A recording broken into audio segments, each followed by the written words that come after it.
And we welcome you to the post SummerSlam 2025 two-night edition. This is wrestling. It is Versage with the one and only Hornsey, Zach McGibbon. Zach, not one, but two nights of SummerSlam. Get excited. I am fired up, Lee. Get fired up. 2 nights of SummerSlam. Not one, but two. All taking place this weekend as we break down the 12 matches scheduled for this show. Looking forward to breaking down each and every one of them in intrinsic and minute detail, trying to extract everything we can content-wise, like WWE is trying to do with the SummerSlam card. Try to get as much as you can content-wise out of these shows. Let's go. Get fired up. Let's get this content going. I can tell you're in a good mood. Now, full transparency for people, I really wanted to get into, you described that perfectly, the intricate detail. Like, what did you say?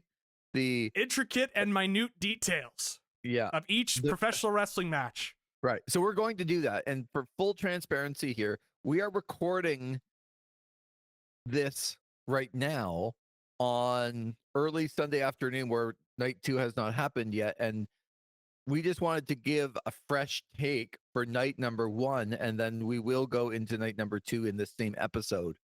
But we are recording right now after night number 1. So I think that's important to at least understand through the first half of this program that we were going to break down night number 1 with the kind of viewpoint of that we have not seen night number 2 as of yet. So I just want people to be aware of that, because every match, Zach, and every minute of every match deserves that detail that you were talking about. Yeah, every rest hold, we are breaking that down to a T, and what the rest hold means to the rest of the professional wrestling match. So 6 matches on night number 1 and 6 matches on night number 2. We had our preview show, and the card opens with one of the longest intros ever before a match begins, and that is Roman Reigns and Jey Uso against Braun Breaker and Bronson Reed with the Oracle, Paul Heyman. Do you think this was a good way to open the show? Thought it was an interesting choice to open up with this match. It was kind of funny when we were doing the preview show, we were talking about maybe they do Sami Zayn and Karrion Kross first and how it could bleed into this match, but all of that went out the window with this being the opener. And like what you mentioned, this was a long start to get going. We had Cardi B come out asking us if we were excited to see Randy Orton and if we were excited to see Logan Paul, 2 wrestlers that are not on the same team and in fact on opposing sides. And she also did kind of a variation of the "What's up" in the opening stretch. And we also had the opening video where they were talking about social moments and making moments. And it just confirmed my analysis from last year's SummerSlam review that all they booked for are TikToks and Instagram Reels. So I was thinking, oh, what are these moments that we have lined in store here? We had the lawn entrance of Jey Uso. And of course, when you have a lawn entrance of Jey Uso, you also have to have the lawn entrance of Roman Reigns. So I did appreciate that Braun Breaker and Bronson Reed came out together to kind of cut down on the entrance times. It was actually a big babyface move in my mind.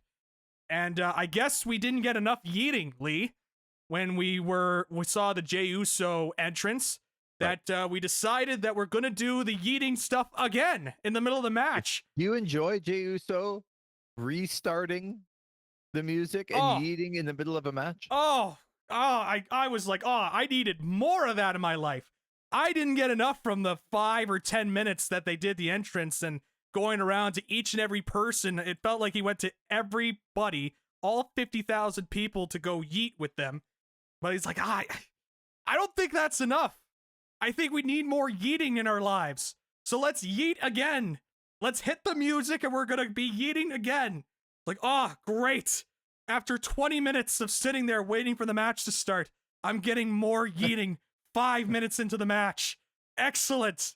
Oh, I couldn't have asked for anything more. And again, another babyface move in my mind from Braun Breaker and Braun Reed to break it up and get involved and get physically involved. The match itself, Lee, I actually thought was not too bad. It was a decent enough opening match. They built for heat. I will say my featured performer here was Braun Breaker. I thought he was great here. Him singing to Roman Reigns made me laugh. Singing to Roman on as Roman is looking at him was just a highlight. This was fantastic. So in that Steiner voice, like if you've heard the Steiner voice, you know what I'm talking about. Just tremendous. I actually very much enjoyed that. But they were building for heats, and you know, again, it was fine. You got your usual stuff that you would see from Roman Reigns. Like, you're not going to believe this, Lee, but Roman Reigns delivered a spear through a barricade in this match. Wow. And that never happens in a Roman Reigns match. So really changing the mold here when it comes to that. And I was thinking, all right, so we're moving through here. The big story that they wanted to take away was that Roman took the spear from Braun Breaker, and Roman hadn't done that for everybody else, and Jey Uso got the pin. So it was, even though I thought Braun Breaker came away looking the best, they were trying to make Jey Uso the featured player here, the one that gets the shine at the end as he got the pinfall victory over Bronson Reed. And it was 21 minutes, 10 seconds. So I believe that pretty much took up the whole first hour, this match and the Cardi B intro. Yeah. So, and their intro, right? So when I saw the runtime of this match after I watched it, I was stunned that it was only 21 minutes. Yes. It felt so long. Yes. And I'm guessing that's because of the intros that took forever. Also, there just seemed like an inordinate amount of time that Bronson Reed and Braun Breaker were just beating Jey Uso up with no offense from Jey Uso. Yeah. Like, it was pretty much the whole match. Yeah, it was building for heat. They were trying to get all this heat on, and that was the only tag match where they were building for heat during this entire show. Yep. Now, one nitpicky thing. Sure. So I agree with you. I thought Braun Breaker came across the star, and we'll see what's going to happen with him, because I saw some videos of him leaving and having to be helped off behind the scenes. And then we're going to talk about Braun Breaker a little bit later in this, and he didn't look 100%. But a nitpicky thing is I thought his character was tremendous in this match. He was a little bit more outgoing. He was singing. He was doing some animated stuff. I would not like to see Bronson Reed do the same thing. I thought Bronson Reed was a little bit too animated and talky, and it's like, well, he's trying to develop his character, Braun is, so like I got to get my character over too. And I just like wanted them to be, kind of silent, but the deadly killer. And if Braun Breaker's not going to be that guy because he is going to show a little bit more personality, that's fine. I thought he was tremendous, again, like I said. But I don't need both of them doing it, because then it comes across a little bit goofy to me. So I didn't think Bronson Reed looked like a killer in this match. I thought he looked like the partner of Braun Breaker. Yep. A little bit nitpicky. And because, as you mentioned, it was good. And at least the storyline of Roman taking the bullets and Jey ending up as the person who was able to pull it out for the team after Roman took the bullets. And Roman's really never done that before. In fact, Wade Barrett asked if he was soft after the match. I'm like, well, Wade, they just won the match. And his family member pulled out the victory. I'm not sure if he's soft, if you're trying to get across this story too hard here. Because they don't know that Roman is soft. But I thought this one was just okay. It seemed to take a long time, but I understood what they did. It wasn't awful.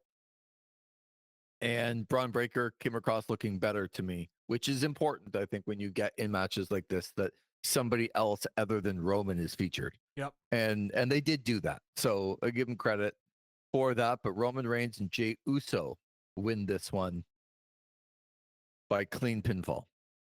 Then we have the match for the WWE Women's Tag Team Championship. It is the Judgment Day. Raquel Rodriguez, Roxanne Perez defending against, are they friends? Charlotte Flair and Alexa Bliss. I know you love the storyline. Are they friends? Are they not? Are they frenemies? Yeah. Are they going to hug it out? Yeah. I don't know. Again, this one to me wasn't awful because I've seen some awful matches. This one was not it. They got across a little bit in the storyline where Alexa Bliss kind of cold cocked Charlotte Flair by mistake. And it leads you to think, are they really going to fight? But we do have Zach stand up for it, applaud, clap, and be happy. We have new WWE Women's Tag Team Champions, the frenemies, Charlotte Flair and Alexa Bliss. What'd you think? Just fired up. Charlotte Flair, Alexa Bliss, Judgment Day. Judgment Day without an E, by the way, in Judge. Very interesting. Yeah, I thought they put something together near the end. I thought like the first 5 to 7 minutes, it was so quiet from the crowd. Like I thought that I heard a conversation from people in the front row as they were talking about this match. They were like, so how much money did we spend on tickets for this show? Was it $2,500, $5,000? I felt like I heard that conversation going on. But once they started picking up the pace and getting a lot more spots, because again, this was another tag match where they were building for heat. And when you have 3 tag matches on the show, I guess you're going to have them all build for heat. Spoiler for later on. But they were building for heat. They had the big spot. And then I thought the finishing sequence got better at the end. It was clear the fans started to get invested in it. So I felt like it was a tale between 2 halves. I thought the first half was just totally not at all not at all great. It was just they were kind of working in front of a silent crowd. But once there was those big spots that they started to do, then you had the crowd start to get a little bit more invested because now they're like, oh, there's a moment we could follow along. There's a story that we could follow along. Because they've taught this audience that what happens in the ring really doesn't matter unless there's a big moment that happens in the match. So you have Charlotte Flair and Alexa Bliss win. Great. I guess that's something that they could do with the Women's Tag Team Championships that they put so much focus on, of course, and we can move forward. But it was 13 minutes and 30 seconds, as I see on my runtime, and I felt every bit of it for the first 7 minutes, but started to pick up at the end. It turned into a better match in the end, I will say. Okay, it is time. It is time for possibly the match of the night. Sami Zayn and Karrion Kross. Again, let's remember, folks, massive stipulations. Karrion Kross wins. Sami Zayn would have to admit that Kross was right and that Zayn was not a good person. Sami Zayn, if he wins, Karrion Kross has to admit that he was wrong about Sami Zayn. We talked on the preview show that I thought that this was a real opportunity here, the jumping off point. Maybe my biggest letdown in the show or of any show in a while, not because I expected a 5-star. I guess I expected something. And Zach, Sami Zayn defeats Karrion Kross clean in 8 minutes and 10 seconds. And the only real storyline that they had in this was that Scarlett handed Sami Zayn the pipe and said, you want to do it. You know you want to do it. So go ahead. Hit him with it. And Sami Zayn declined before he was able to do a couple of moves into the haluva kick and pin Karrion Kross. I'm not going to tell you that you were right, Zach, because that seems like the stipulation in this match seems like a stipulation that we have. Yes. With this, there's a lot of similarities Yes. between. I was going to two. say, please stick to the stipulation, please. Yeah. But we didn't have that particular stipulation. And in fact, you thought Karrion Kross was going to win. I did, yes. Albeit reluctantly. Yes. You thought Karrion Kross was going to win. Now, as did I. And I mean this, so I've been very sarcastic here. This is a terrible match. There's nothing good about this, including the ending. And this one had me really disappointed because I did expect something. I expected an angle. I expected the story to move on. I expected something.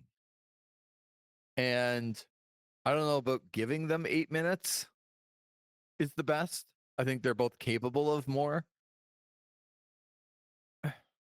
Just really disappointed by how this one seemed like they wanted this story to be over. I hated this, not because I wanted or I like Karrion Kross and he lost, just because of the lack of anything that was shown in this match. And I felt bad for Karrion Kross. I did. I don't care if you make fun of me. I felt bad for him. And you texted me something after where the fans were chanting his name to Triple H on a post-game show that they had. I don't think anybody watched this match and were left, yeah, no, I'm satisfied. That was good. Just disappointing, Zach. Disappointing. Yeah. You what? You don't say you were right. You picked Karrion Kross. You no, can't say that. I can't say that. No, I was happy though. You I was might have really been happy. right about the bigger macro picture. Yeah. You might have been right about all of it for the last 4 months. Zach, you might have been right. If you didn't pick Karrion Kross, you might have been right about everything. For 4 months, you've been saying this really isn't anything. And I'm like, no, Zach, just listen. And then it's nothing. I should listen to the fans that were begging for R-Truth to come back into the company. And, this is not the same. Tell me it isn't. Tell me it isn't. You mean to tell me I should listen to the WWE fan? How's R-Truth doing? How's Ron the Truth Killings doing, by the way? Is he on this card? He wasn't on SummerSlam. He was not on what? But there was this big outcry. Hey, as we record this, we have not seen John Cena in the main event, so that's it's true. Maybe the big surprise is Ron Killings the main event. I did think of that. Incredible, and we're talking about this like we don't know it yet. Yeah. Oh, that would be something incredible. So anyway, would I have to apologize to one humble Hearst Helmsley? Go ahead and talk about what they're like, and I mean this again. Get your sarcastic comment in. Okay. Get your I'm right for 4 months comment in, and then tell me what the bleep they're doing. Well, pretty clear to me that they don't see Karrion Kross as a guy. They're not going to move forward with him. And I think old Kross will be getting ready to learn Anthem pretty soon and getting ready to learn how to work in TNA again, because I think that's where it's going. It sounds like he doesn't have a contract signed. And this is supposed to be a spot where he's supposed to showcase himself, and he didn't. This is not a good match. It was, of course, you mentioned with the pipe, and WWE just cannot. I feel like I'm saying a lot of the same things from last year's SummerSlam, but like this, they just cannot be subtle and just let you as the viewer take in the story. They have to have Michael Cole yell in the microphone, "Will Sami Zayn go to the dark side?" Just straight up ask the question. Can we not let the viewer just take it all in? Is the fan base really that dumb? Do they really think the fan base is that dumb? Don't answer that question. I already know that answer. So yeah, the match. I also brought back my flat back bump counter for this match just to see, because I didn't want Karrion Kross to get off easy. Okay. What does that look like? Do you have can you show a picture of it? I unfortunately can't show a picture of it. I just flat back bump counter. Marker. Yeah. Counter. I will say I usually share it in a chat with the Predict Trevor Struthers. And so when I see a flat back bump, I'll just send off 1. And then I see another one, I'll say 2. It'll Okay. just be random during the How chat. many did we get to in this match? We got up to 5 flat back bumps, I counted. I believe that's Okay. actually more from their previous match. So good on Karrion Kross. I thought maybe because there wasn't as much of a focus about the flat back bumps from the first match that maybe he would take it easy. And I thought that was going to be the case because when Kross rolled to the outside, he landed on his shoulder instead of going, rolling through on his back. He had to go land on his shoulder. Looked very uncomfortable, but he did take a couple of flat backs. Of course, it was from the Blue Thunder Bomb. He took the flat back from the moonsault in the corner that Sami Zayn did. I also counted 2 of them from the corners as well. So you know what? He had his working boots on, Lee. Okay. And took 5 flat back bumps. I think the previous show was 4. So good on him. He upped his flat back bumps. It didn't make up for the fact that they just threw in a bunch of bull crap throughout the match. It just, you mentioned with the metal pipe and setting up Sammy in the corner. It's like, say it, da-da-da-da-da. Say it, da-da-da-da-da. Say it. All right, fine. And you could tell the crowd was just so engaged. And he's gone this far, so then 4 minutes into the match, when you have him in the corner, he actually is just going to say it. Yeah. It's like I had to remind myself this wasn't an I quit match for the reason why he's saying I say it. Just wanted him to say he was not a good person. Mhm. So yeah, this was lousy, Lee. And if the fans want to continue cheering on Karrion Kross, fine, but this is what you get. And you don't get my sympathy every time that you cheer for him and you want to see him more, and then he comes out, he delivers stuff like this. My sympathy is pretty low at this stage. So if you want more of these performances, be my guests, WWE fans. But you're gonna get the lousiest part of the show, and you're gonna have Sami Zayn involved in a match that's considered one of the worst matches of the show. Yeah, I've given up on the WWE using him correctly, and I just feel bad for him. No, I do. Get ready to learn TNA, Karrion. All right. After at least 7 minutes and 5 seconds between matches, Tiffany Stratton and Jade Cargill for the WWE Women's Championship. I'll let you begin with this one. Alrighty. I thought this was better than I expected, but that's not really saying much. I thought there were some sloppy moments in here. In some instances, like, all right, this is going better than I thought, and then there were other instances like, oh, this is kind of the match I thought this was going to be. Specifically nearing the end, there was the spot where Jade was doing the jaded and then rolling through, but of course they have to do the spot where the legs is hitting the ropes, and it was so abundantly clear on the camera that Cargill was pulling the foot onto the rope so that they could get that spot done. Yeah. And it's just like, really? You whatever. It's Jade Cargill. She has rolled through that twice too far in big spots. Yeah. It's the second time that she's done that, and there's just no need. Yeah. Maybe the road agents that work there can recognize this pattern and say, maybe we should take this out of the match structure. Yeah. All 17,000 agents that work there, maybe one of them could figure that out and eventually say, oh, maybe we should put that in the repertoire of Jade Cargill. Maybe. But maybe I'm the crazy one. I also thought Michael Cole had a terrible match in this match. Yeah. He actually called something completely wrong. Where Jade was pinning Tiffany and he thought it was the opposite way around. Yeah. And then he botched something early in the match. I'm like, oh man, this is not helping Michael. They need all the help they can get right now, and you're not helping. So I thought that was tough for me. But I agree with you, Zach, that it just wasn't. It's like you can see this improvement with somebody who's young.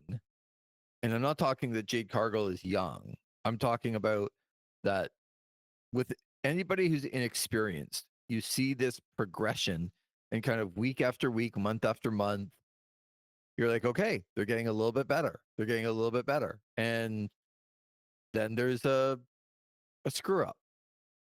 But it's like, okay, there's less of them. This is the pattern that we should have been seeing in NXT or anywhere else but on a SummerSlam card. to me. And good for Tiffany Stratton. I think she looked real good in comparison to her opponent. Yep, I agree with that. And I'm not sure that she should, given her experience level and what she had to work with. So I will give them a little bit of credit here. I thought Tiffany handled a couple botches and situations from Jade fairly well and didn't get rattled, which I think is important. And also, let's get to the ending. I'm excited to hear Tiffany Stratton pinned Jade Cargill clean in 7 minutes. Yep. That's it. Have they changed their mind on Jade Cargill? Probably. I mean, this was one of those deals kind of similar to Karrion Kross in a way where, all right, this is kind of a big prove it moment where it's like, all right, Jade, we have put you in this storyline here and we've put you on TV and now this is a chance here. You're in a title match at SummerSlam and show us what you got. And, I think this is pretty clear to me that how they kind of view Jade Cargill. She got pinned pretty clean. I should ask too, what was that top rope spot where they just both kind of fell forward? Yeah. What was that supposed to be? I don't know. They just kind of both fell forward. I was like, oh, all right. They both, I mean, maybe if they said, they both lost their balance, I would have believed that, but I guess it was supposed to be a Frankensteiner that they were going to do. And, again, if I'm the road agent of this match and I know the experience level of these two and what they could bring, maybe I wouldn't want to do that spot with these two. Well, and that's what I don't understand. It's like, hey, here's two relatively inexperienced and we put them in a big spot. We want Jade to get better. Tiffany's probably not at the level, even as the champion, that she can bring others along, but she's handling herself quite well. She's on a progression track that is going forward, not backward, which is amazing. Why don't we just have them like beat the crap out of each other for a while? Yeah. And not have to do all these fancy dancy moves that you're probably gonna like. To be fair to the women, if you put them in a situation where you're doing 10 big spots in a match, the chances that they're going to screw a couple of them up are probably pretty high just because of their experience level. Yeah. Why are you putting them in that spot? So it just makes no sense. And you saw the way that the match was laid out too. Like, that's the thing, how they've structured these Jade Cargill matches is, okay, we're going to have you do this big spot here, and then we're going to go to this big spot here, then we're going to do this big spot here, because there's no connective tissue in those matches whenever they put it together. It's just, okay, we gotta put her in this spot to show people that she's getting better and she's improving. So we're going to do these riskier spots and we're going to transition into another riskier spot. And it just leads to stuff like this, where she's pulling the foot of Tiffany Stratton into the rope and they're both taking a forward tumble off of the top rope. Like, I just don't understand. And saying all of that, like, I know I'm highlighting those other spots, but there were moments in this where I was like, okay, this is better than where I thought this was going to go. Agreed. But it was so clunky the way that it was all put together, and then the finishing stretch just kind of put a nail on that. Is just a frustrating match to watch. So I agree with you that it shouldn't be overlooked that they did some things well, and Jade specifically did some things. I'm like, oh, okay, like here we go, and that's, again, there's nothing wrong with kind of where she is at. There is something wrong with the WWE, or even before that, AEW, putting Jade in spots that she's not ready for. She should be doing all of this on NXT or at the bottom of the card to get better, and not in these big time matches. I just don't understand. It's like, I don't want to say, because I know she's been around for a bit, but it's like the first round pick in hockey, or even in football sometimes, but especially in hockey. Sometimes, like, how good is Alexis Lafreniere now? Where he was overshadowed when he was 18 and 19 by like Stutzla and some of the other guys in that draft. But arguably, he's now the best person in that draft, or one of the best people in the draft, where people thought he was dead. Quentin Byfield's another guy. Yep. Like sometimes it just takes 4 or 5 years for people to get there when they're young and they haven't done it before. Now, Jade's been around. I understand that, but I don't think AEW handled her properly. And I don't think the WWE has handled her properly. Why don't you just come in and put them in situations to get all the reps and have them progress up through the ranks so that when they get there, they're ready? And now it looks to me, after 7 minutes and getting pinned clean, I don't think I'm going to see a Jade Cargill push here in the next month or two. No, I agree with that. So why get here? Why not kind of slowly marinate somebody who might not be ready? And there's an argument to be had that she might not ever be ready. It's the same Jey Uso argument. Yep. Are they ever going to get to the top tier? Maybe the answer is no for her. I don't know, but it doesn't seem fair, I think, on a number of levels, especially to the fans. 7 minutes of this was like, all right.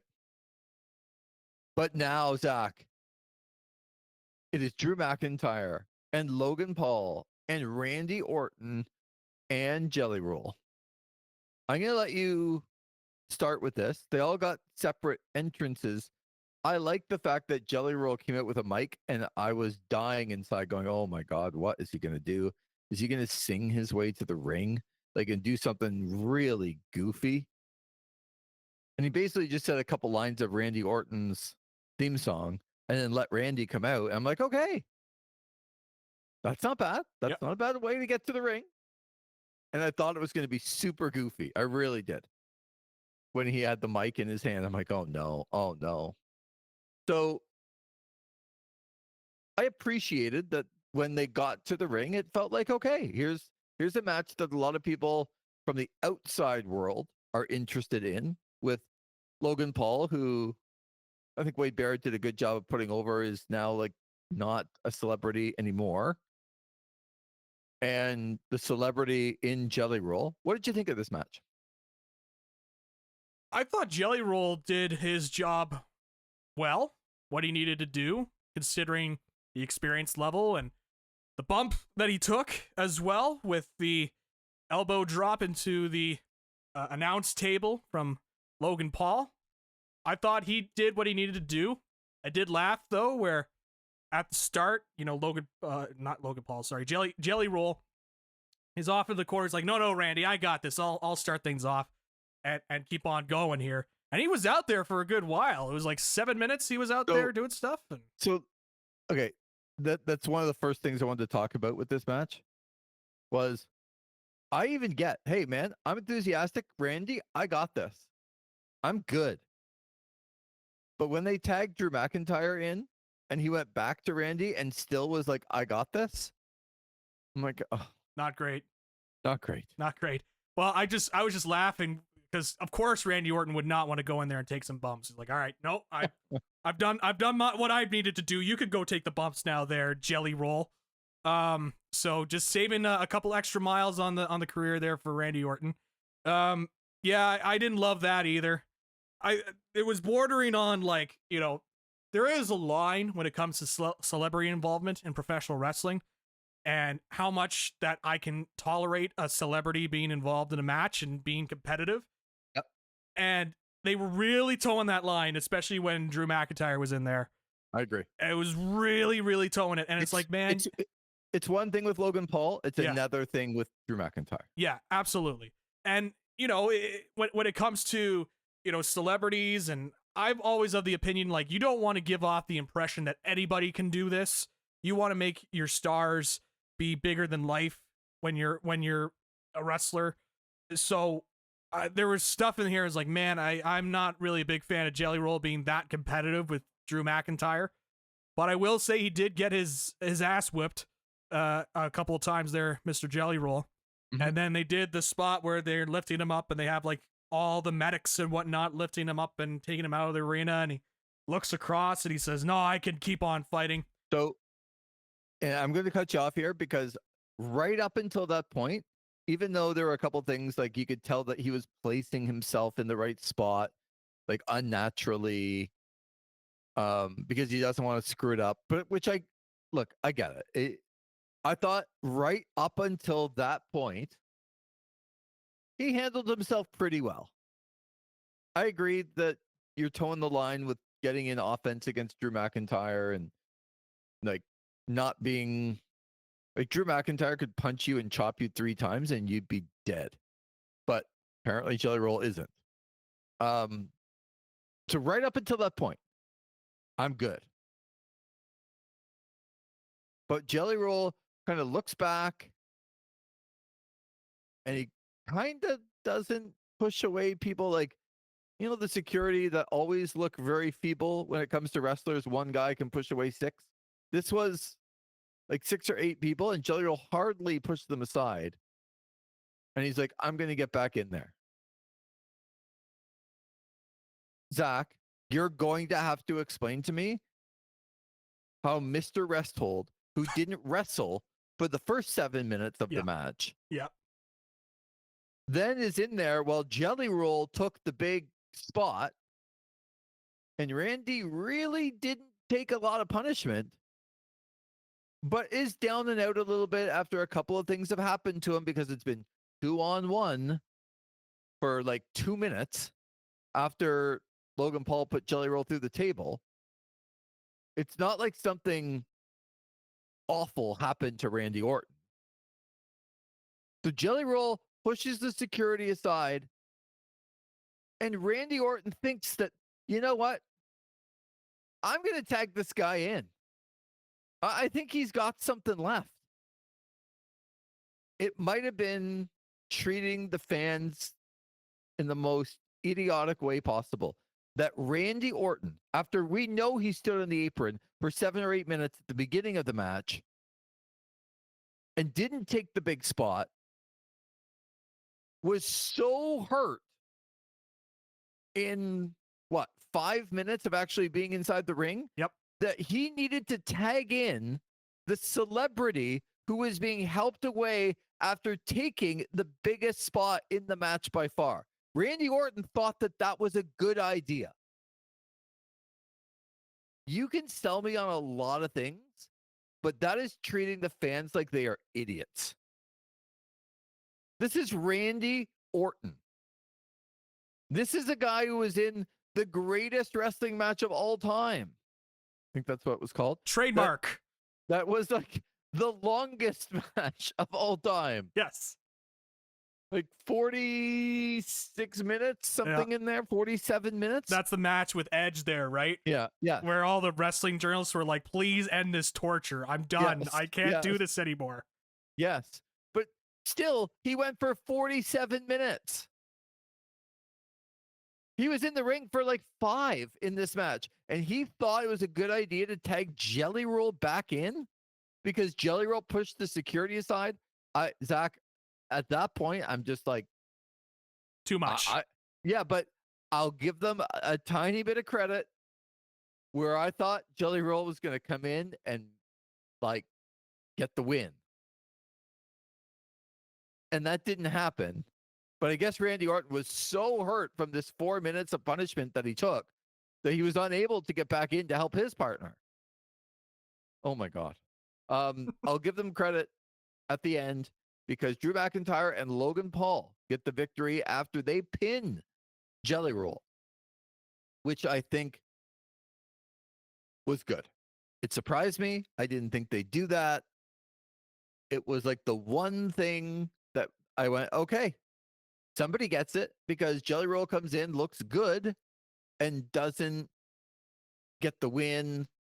Is a guy that can take it a little bit here and is not going to put himself over on all of these other guys. Good for Jelly Roll. Good for the WWE for not making Jelly Roll pin Logan Paul or, God forbid, pin Drew McIntyre in the middle of the match. So I'll give them credit for that. but Randy Orton tagging him back in was the dumbest thing I've ever seen. Work smarter, not harder, right, Lee? That's the Randy Orton mindset. I guess. You've been in there for 5 minutes and you're going to put a guy that's never been in the ring before at SummerSlam and think that that's okay? It's literally a heel move. Yep. And then he was so hurt he couldn't help Jelly Roll at the end. Yeah. Why was he so hurt? What happened to him? Why was he just outside the ring at the end? Like, I think just treated so dumb. Yeah. If Jelly Roll had won this match, the vitriol that would get from me would have been right. But when he pushed the security aside, I'm like, oh my God. Yeah. Oh my God, he's coming back in and he's gonna win. Yeah. So I'll give him credit, they didn't do that. Yeah. If they had a pin Drew McIntyre, I would have been like, oh man, what are we doing here? But he lost, and I liked it. It was certainly a surprise. I didn't expect that. Usually WWE is all about putting the celebrities over. Like they love looking up at the lights when it comes to celebrities. So I thought for sure Jelly Roll was going to get the victory, but to his credit, I will say with Jelly Roll here, I thought he was unselfish. He took the bumps that he needed to take. He had gotten himself in shape. I can't be mad at Jelly Roll for how he took this and the work ethic that he put in. I'm more upset with like the way the WWE has put together this match and everything else that came around this. Because by the way, Lee, in a show with already 2 other tag team matches, that was all the thing was built around heat, right? They were building up heat. So what do you do in this match to really make yourself stand out?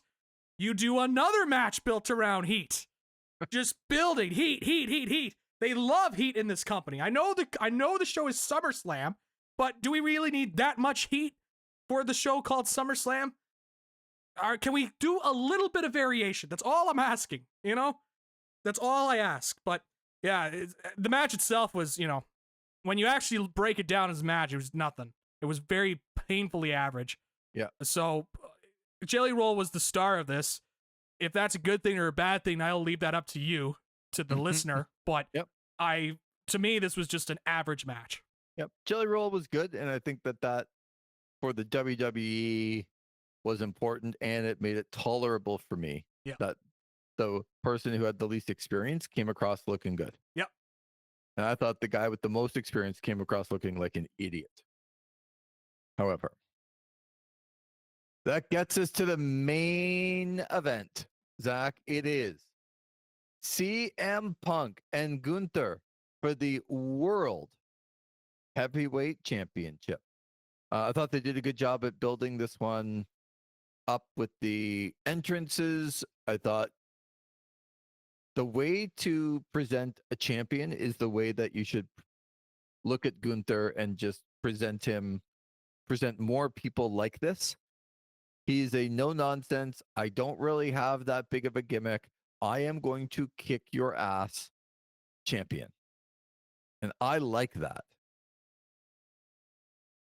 So he goes into this match. I didn't like the fact, and I want to spoil it, but I didn't like the fact that all of a sudden on yesterday, I started reading reports that Gunther's going to maybe take some time away. He's got a nose issue. He's going to get that corrected. I started reading all these reports on the day of, and I don't like that. It's like, why do I need to know that now? However, you're a big CM Punk guy. He's one of the guys that got you into wrestling. Yep. I am or maybe was, but I certainly was a massive CM Punk fan. So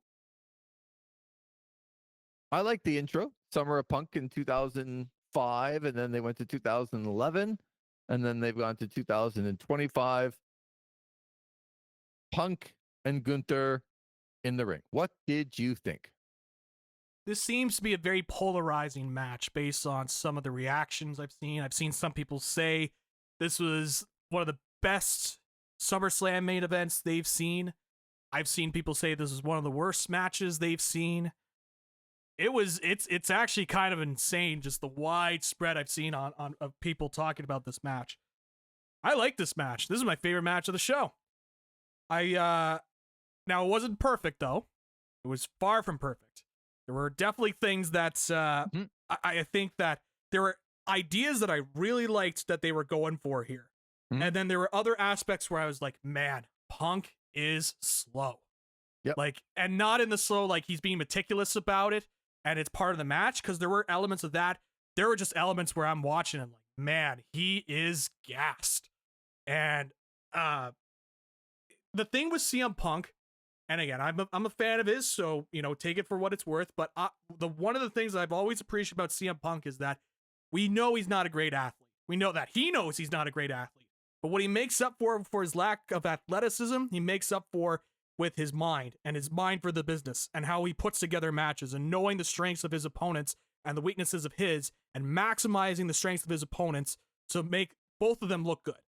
And there were elements of that in this match where he knew that Gunther, he's a striker. He's going to find different ways to just maim you and kill you in the ring. And so there were elements of this match where I really liked that, where he was just taking this beating. He's this aging veteran, and he's taking this beating from from the younger guy, quote unquote, in Gunther, as they were trying to tell the story here. And so there was stuff like that where I was really liking it when it comes to this match. Then there were other elements where I'm like, man, Punk is slow. This is a guy that is certainly showing his age, and not in the sense that this is part of the match. It's just, man, we are far removed from peak CM Punk. We are definitely on the downturn. So it felt very up and down for me on that sense. The thing that I felt was a little out of character, what they were doing, was when Gunther then started to like celebrate outside and go on top of the announce table, be like, I've got him where I've wanted him, and he starts celebrating. Like, it was very unbecoming of Gunther and the character that he's portrayed over the last little bit.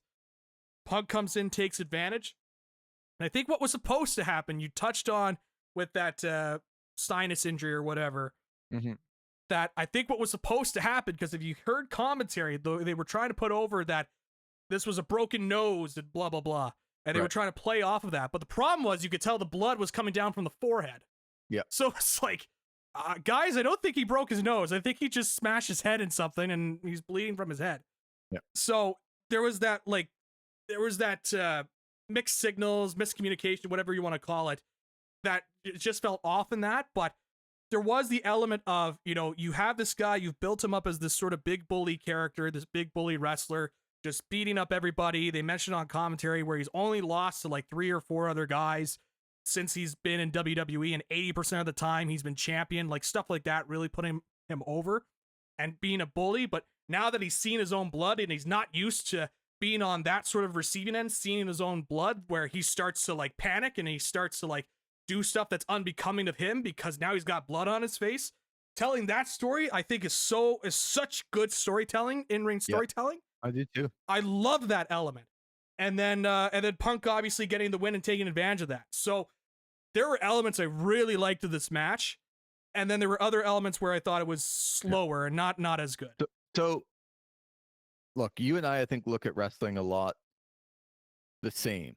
And I will start out by saying, folks, if you thought another match was better than this one, you are out of your freaking mind. Yeah. So that doesn't mean I thought it was unbelievable, but it's the same thing. I go back, and I don't necessarily put CM Punk in the middle of this, but I go back to the first night of WrestleMania and think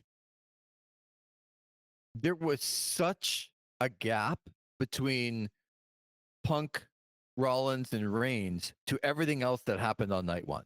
Like it was not even close. And again, here, I agree with you. I think CM Punk looked very slow. And it's a main event, and they like to, in the main events, extend, and it's got to, 25, 30, 35 minutes, whatever they like to do in their main events. And to get there, you're going to have some downtime in those matches. I do think CM Punk looks slow, as you said, and doesn't look nearly the same as he did before. I don't know is that father time? Is it just him not being completely prepared? I don't know. Maybe it's a combination. Yeah.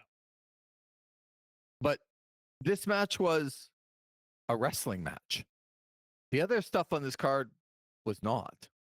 Like, you want to call it the entertainment part and the wrestling part? Yep. This one was a wrestling match. Like a good, has an important feel around it.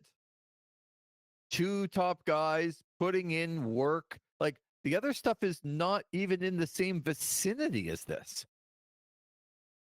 And to your point, until we got to that, and we're going to get to it in a second, like wherever it happened where Gunther got up onto the table to start celebrating, right up until that, I thought it was good, not great, but Punk looked slow. But other than that, they did some really good stuff.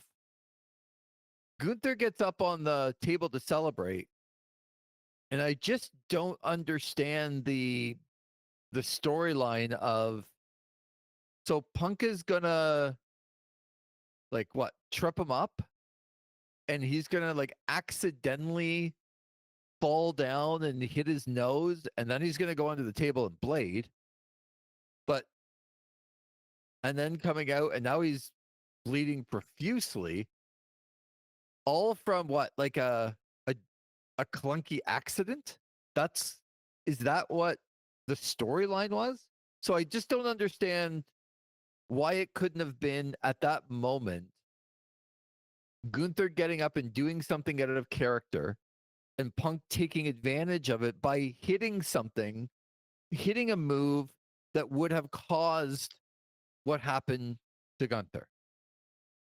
Instead, it was this, like, what did he really do? Like, he just kind of fell down and then he rolled under the table, and now he's like bleeding like a stuffed pig. I would just wish they could have connected that a little bit more, because I don't mind the story of Gunther getting up and doing something out of character. And because he's done something out of character and now he's bleeding profusely, he's in a state that he is not comfortable in and that you rarely ever see him in, which, as you said, is good storytelling. But how he got to the bleeding and putting over the broken nose when it wasn't coming from the nose was just a miss, in my opinion, on something that they needed to hit on.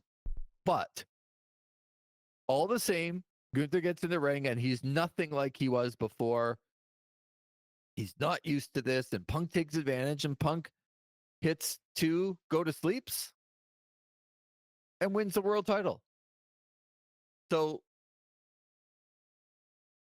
for me, that's considered a good main event. It wasn't great. It wasn't off the charts, but it wasn't like the other matches on the card either. So CM Punk finally, after, was it 12 years that he had a major championship? Yes. Wins a major singles title. And then,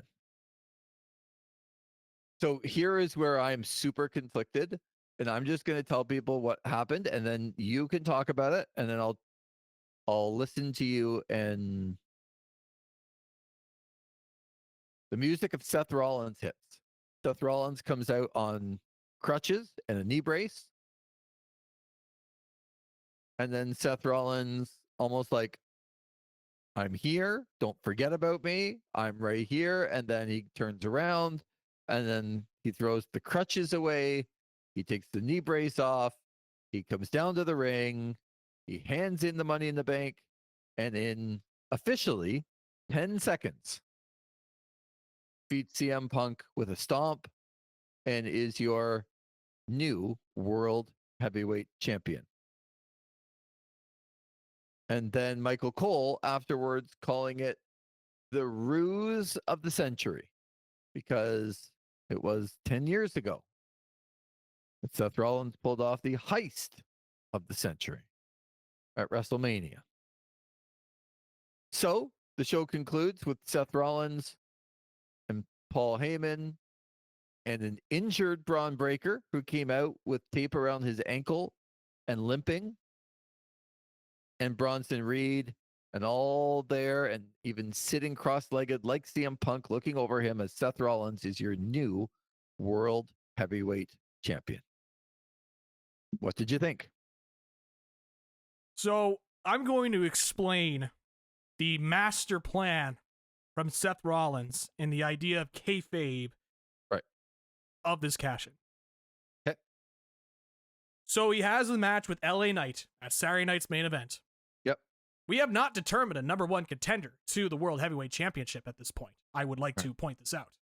Okay. Because later on in the show, it is Goldberg versus Gunther for the World Heavyweight Championship.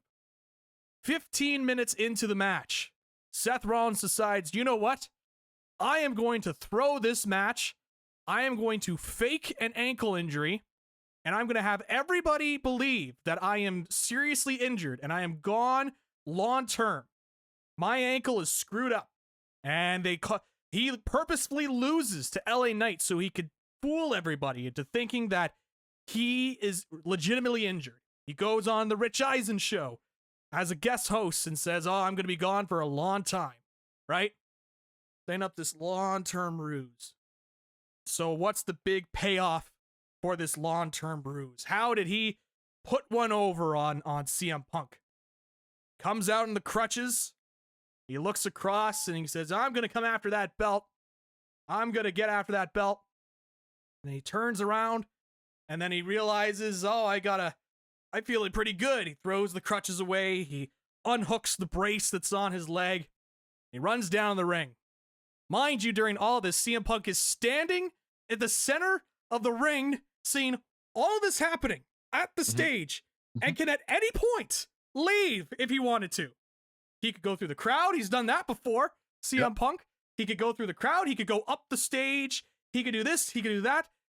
None of the cronies have attacked CM Punk. None of them. And so Rollins, he takes off the brace, he throws the crutches, and he runs down, and Punk is just waiting for him. He gets beaten up, and then Rollins, he cashes in, and then in 10, 11, 12 seconds, however long it was, he's able to pin CM Punk and win the World Heavyweight Championship. Why did he fake the knee injury with he's just going to do the same thing of every cash-in we've ever seen, where he's just going to run in and beat up the guy? Like, what was actually the point of him faking an injury, purposefully throwing a match with LA Knight, so that he could eventually cash in? It would be one thing if Heyman's cronies came in and Bronson Reed and Braun Breaker came in and they beat up Punk, and then that's when you do the big grand reveal while Punk is laid out. But no, he just did it. He just did every other cash-in, just with the exception of, oh, he fooled people to think he was actually hurt. It was a swerve for the sake of a swerve. Where have I heard that before, Lee Versage? A swerve for the sake of a swerve. Just to fool people. So he fooled everybody. You worked other wrestlers. You worked other agents. You worked people behind the scenes.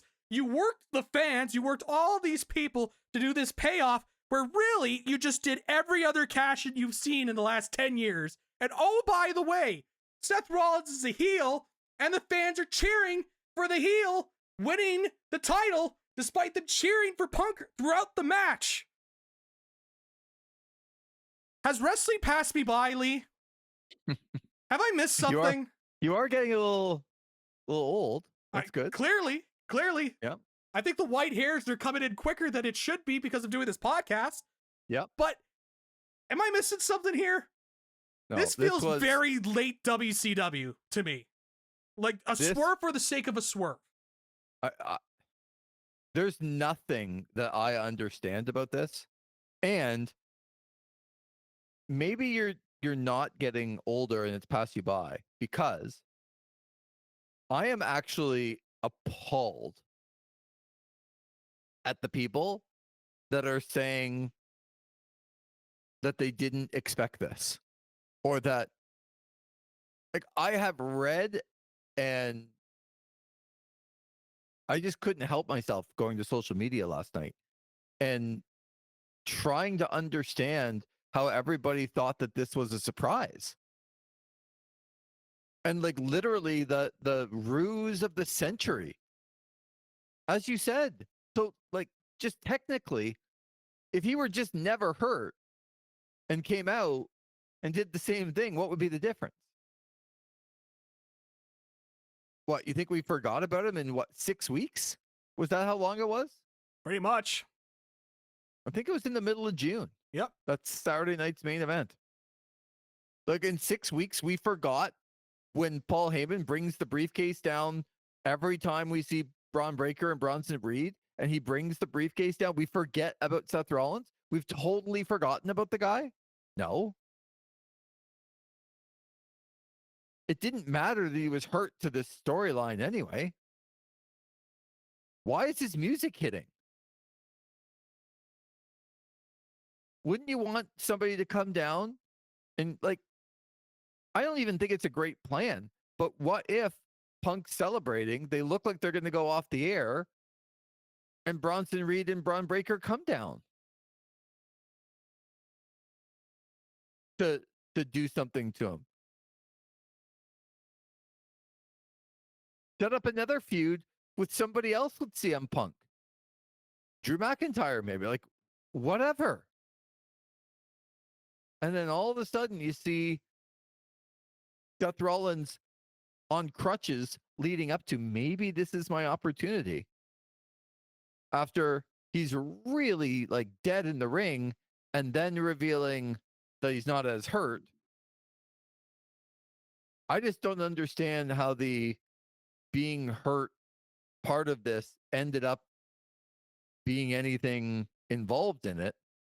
And I'm especially, and now you're like Becky Lynch putting out, don't believe everything you see on the internet. Hey, yeah, Becky, 5 seconds after you put it out on the goddamn internet, we figured it out because we're not that stupid. When you put the video, oh, here's my family and here's Seth Rollins on crutches, yet nobody believed you. Well, apparently a couple of stupid people believed you, but nobody that had any intelligence whatsoever believed you. So now you're putting something out, don't believe everything you see on the internet. Becky, we didn't. We're hoping to not watch you on night 2 of SummerSlam because you're not good.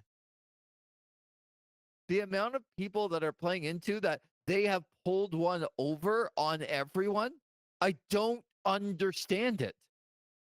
The injury never factored into him winning. You didn't fool anyone. And now you're acting like this is like the greatest thing that we've ever seen. I would implore people, if you think I'm talking out of my element or Zach is talking out of his element, simply go back and listen to the preview show where we both told you that this was going to happen. And it's been a calling card for weeks since this injury happened. Come on, man. Like, do better. Zach, I am blown away, stunned by the reaction of people who did not think that this could happen or never thought that this was a possibility, and them being like genuinely shocked how the end of this match happened. I'm blown away by it. Yeah. And they didn't even do anything creative with it. No. It's like it was just like every other cash-in except just the reveal that he wasn't actually injured this whole time. Yeah, but nobody cared that he was injured or not injured because we never saw him. And it never factored into him winning. And you very correctly point that out. I was so angry about it. And I never understand on the cash-in when it's supposed to be a surprise, like the music hits and then the entrance happens. And I'm like, well, as you said, Punk could have just left. To me, it would have been a fantastic storyline if Seth Rollins undid his crutches or like pushed him away and undid his knee brace and ran down to only have CM Punk run away and he couldn't catch him. I thought that'd be awesome. Punk actually knowing he wasn't injured.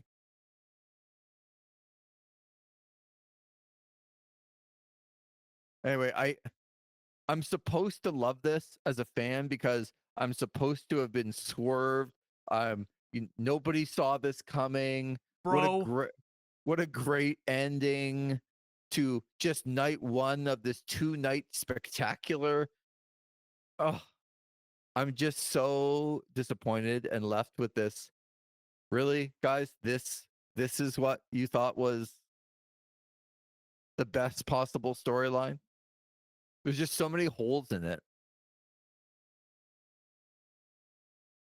And I don't have that empathy for Punk that he won the title 12 years that I used to have.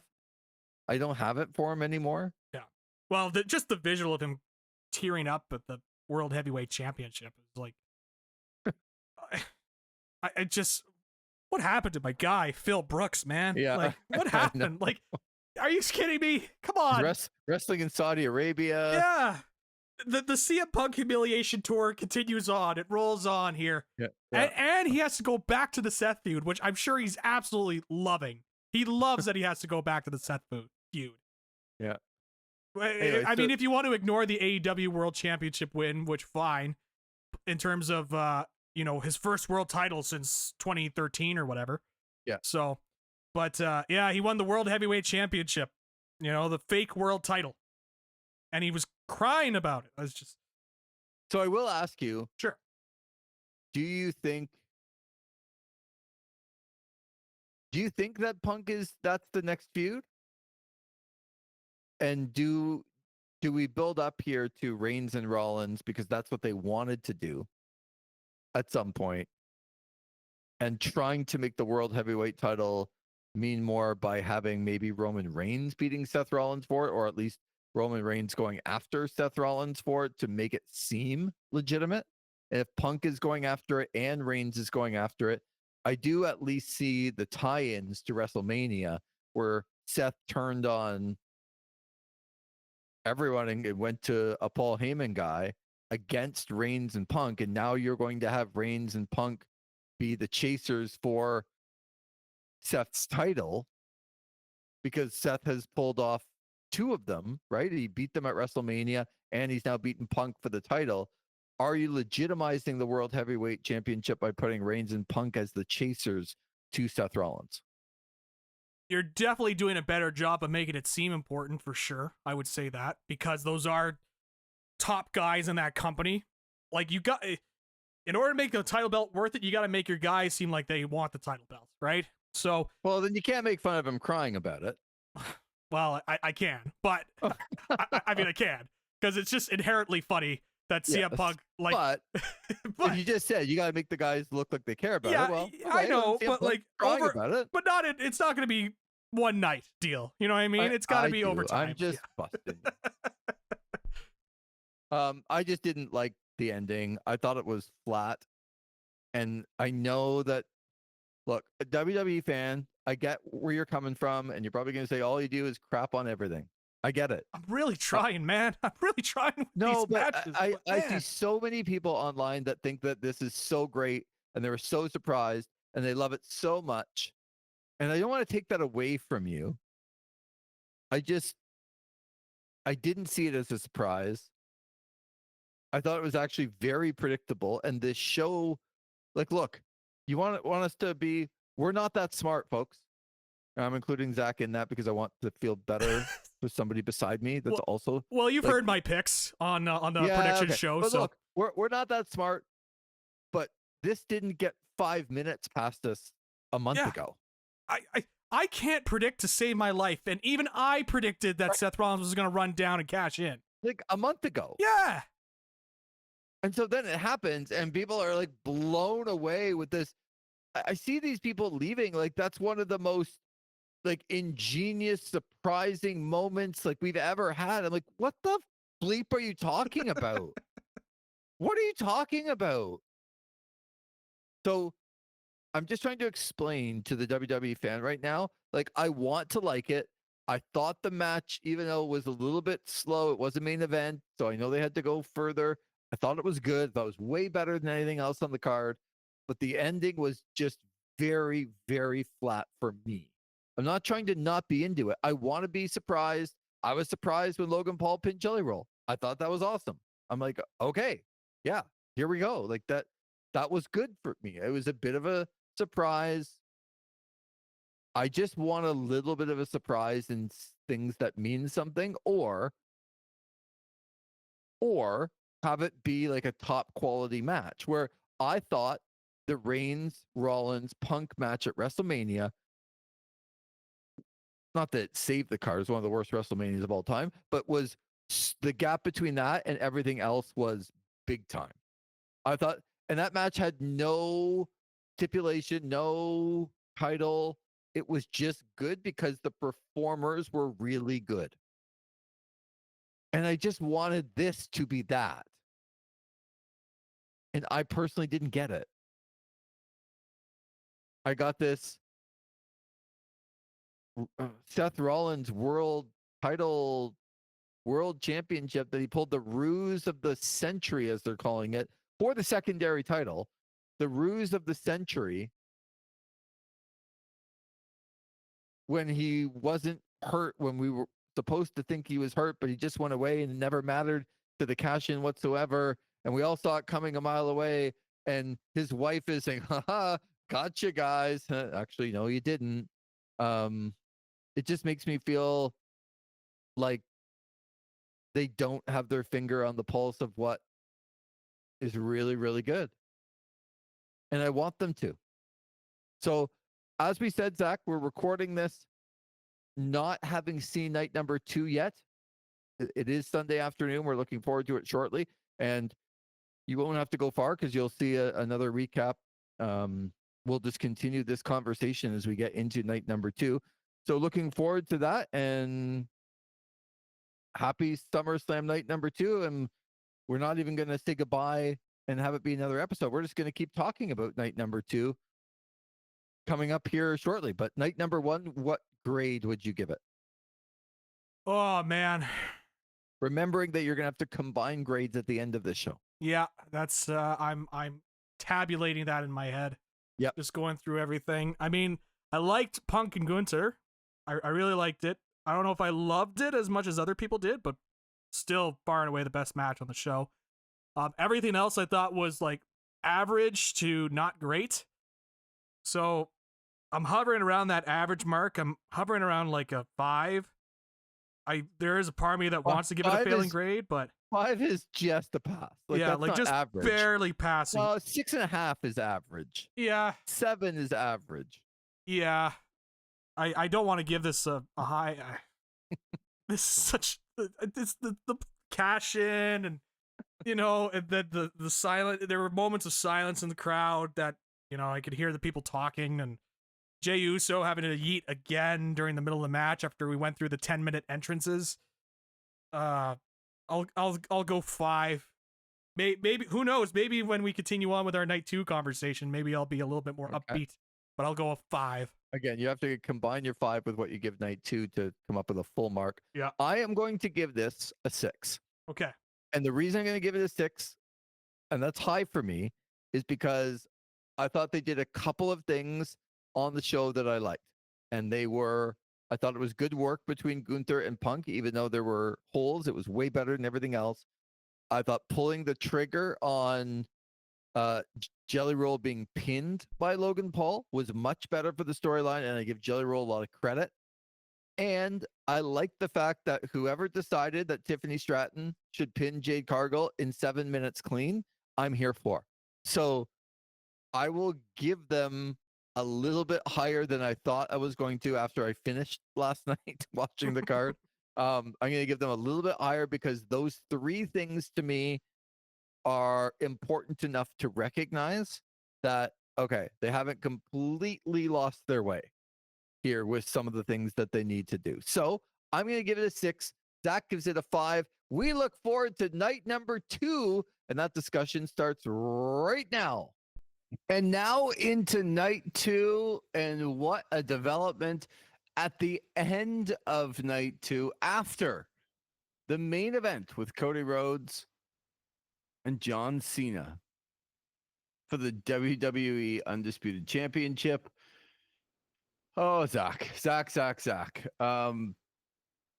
Have to talk about the main event first, and I didn't know that we would do this, but the ending certainly says that we should. Brock Lesnar is back in the WWE. First of all, I'm going to ask you, are you shocked? Yes. I'm stunned that they are doing this. We are recording, just to give a heads up, literally minutes after the show has ended. And so this is all my natural reactions going on right now. I'm stunned. I'm also infuriated with this company. I think that with them canceling the press conferences, we heard about it over the weekend and seemed to be quietly put off to the side, and now we know why they have stopped these pressers. It's because this company is a bunch of cowards and they're not willing to own up to face the music and decisions like this. So that's where I'm kind of at right now mentally. I think this is, if you're gonna do this, you have to face the music and answer to this. But they canceled the pressers. They're a bunch of cowards for doing that, and they're gonna move forward with this. And Brock Lesnar is back. 2 days ago, saying that nobody's perfect. The words of Triple H about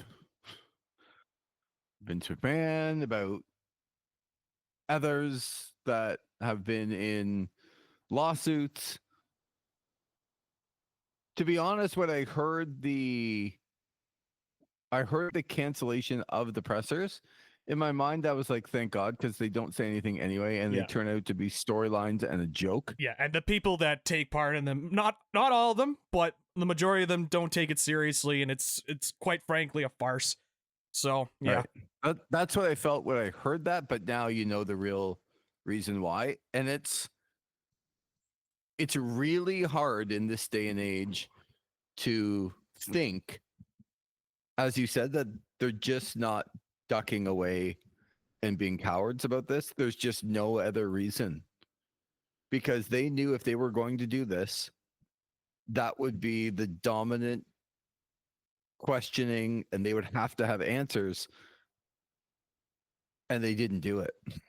And unfortunately, it shows you exactly who they are. Like, this to me shows you who this company is. And unfortunately overshadowed a main event that was, I would say, decent and we should say that we have a new WWE champion, and that is Cody Rhodes, who pinned John Cena in the middle of the ring after a cutter from the top rope through a table and then crossroads.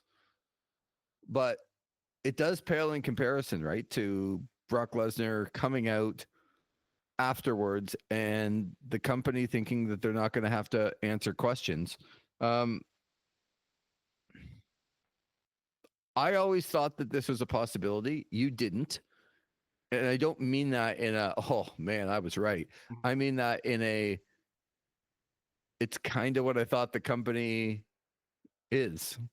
And I think you didn't think that this would happen because you have better moral judgment than most, and thought at some point everybody's got to do the right thing. Yeah. And I will say, I thought that maybe if they were to bring it back, I thought it would be once the lawsuit is resolved and whatever comes of it, that even if there was something implicated with him because of the way this company has operated over many, many years, that they would find a way to bring him back. So that's why I'm genuinely shocked that they would. I shouldn't be. I really shouldn't be. But I'm genuinely shocked that they are moving forward with this. Yeah, you had sound mind to think that even they couldn't do this while it was still going on. I can't imagine what Janelle Grant and other folks out there are thinking right now. And I suppose, like, do you think that this is what's going to be the dominant story after this and where this is going to go. Do you think the WWE and TKO are naive to think that this will go away? I think they could certainly get away with this for sure. It's tough to say because again we're recording this pretty close after, but I really want to say that it's going to be the dominant story, and I think it will be for some outlets. But like what we were kind of talking about with the pressers beforehand, it wasn't exactly when the chips were down and the opportunity was there to go after this company. I shouldn't say go after, but challenge this company on stuff and challenge this company on certain things that were going on. This current iteration of the wrestling media couldn't do so, and so seeing this now with Brock Lesnar, again, I do think there will be outlets that will cover this and they will cover it well, but I think there will be others that will kind of push this off to the side and say, oh, this is part of the entertainment, and I think that's lousy personally. I just think that's just quite lousy, and we'll see. My hope is that, you know, TKO and WWE can answer to this and people will start pushing and saying, hey, we need some other answers here for this guy coming back. But my hopes are low at this point, unfortunately. All right. So what did you think of the main event? Cody Rhodes is a 2-time WWE World Champion. The main event itself, I thought it did jump the shark as we got to the end, especially when it came to the finishers.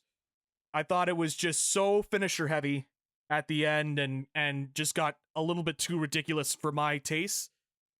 Having said that, I did think this was better than the WrestleMania main event by a large margin. I thought Low Cena, bar. it is a very low bar, but they did clear it. So I have to give them at least some props on that, I guess. Yeah, this was this was a match that exceeded my expectations. I was actually enjoying quite a few things about it. I think people might be surprised about this, but I actually kind of got a kick out of them going onto the Cody Vader, as I like to call it, where they go in on the little elevator there that brings Cody up, and Cena's there holding Cody up on his shoulders. That's the kind of good sports entertainment that I can enjoy, that I find funny. And I thought they pulled out a lot of cool stuff, but I did think it was getting to the point where it was it was getting ridiculous. And I will say, if this exact style of match happened in All Elite Wrestling, I'll be that guy.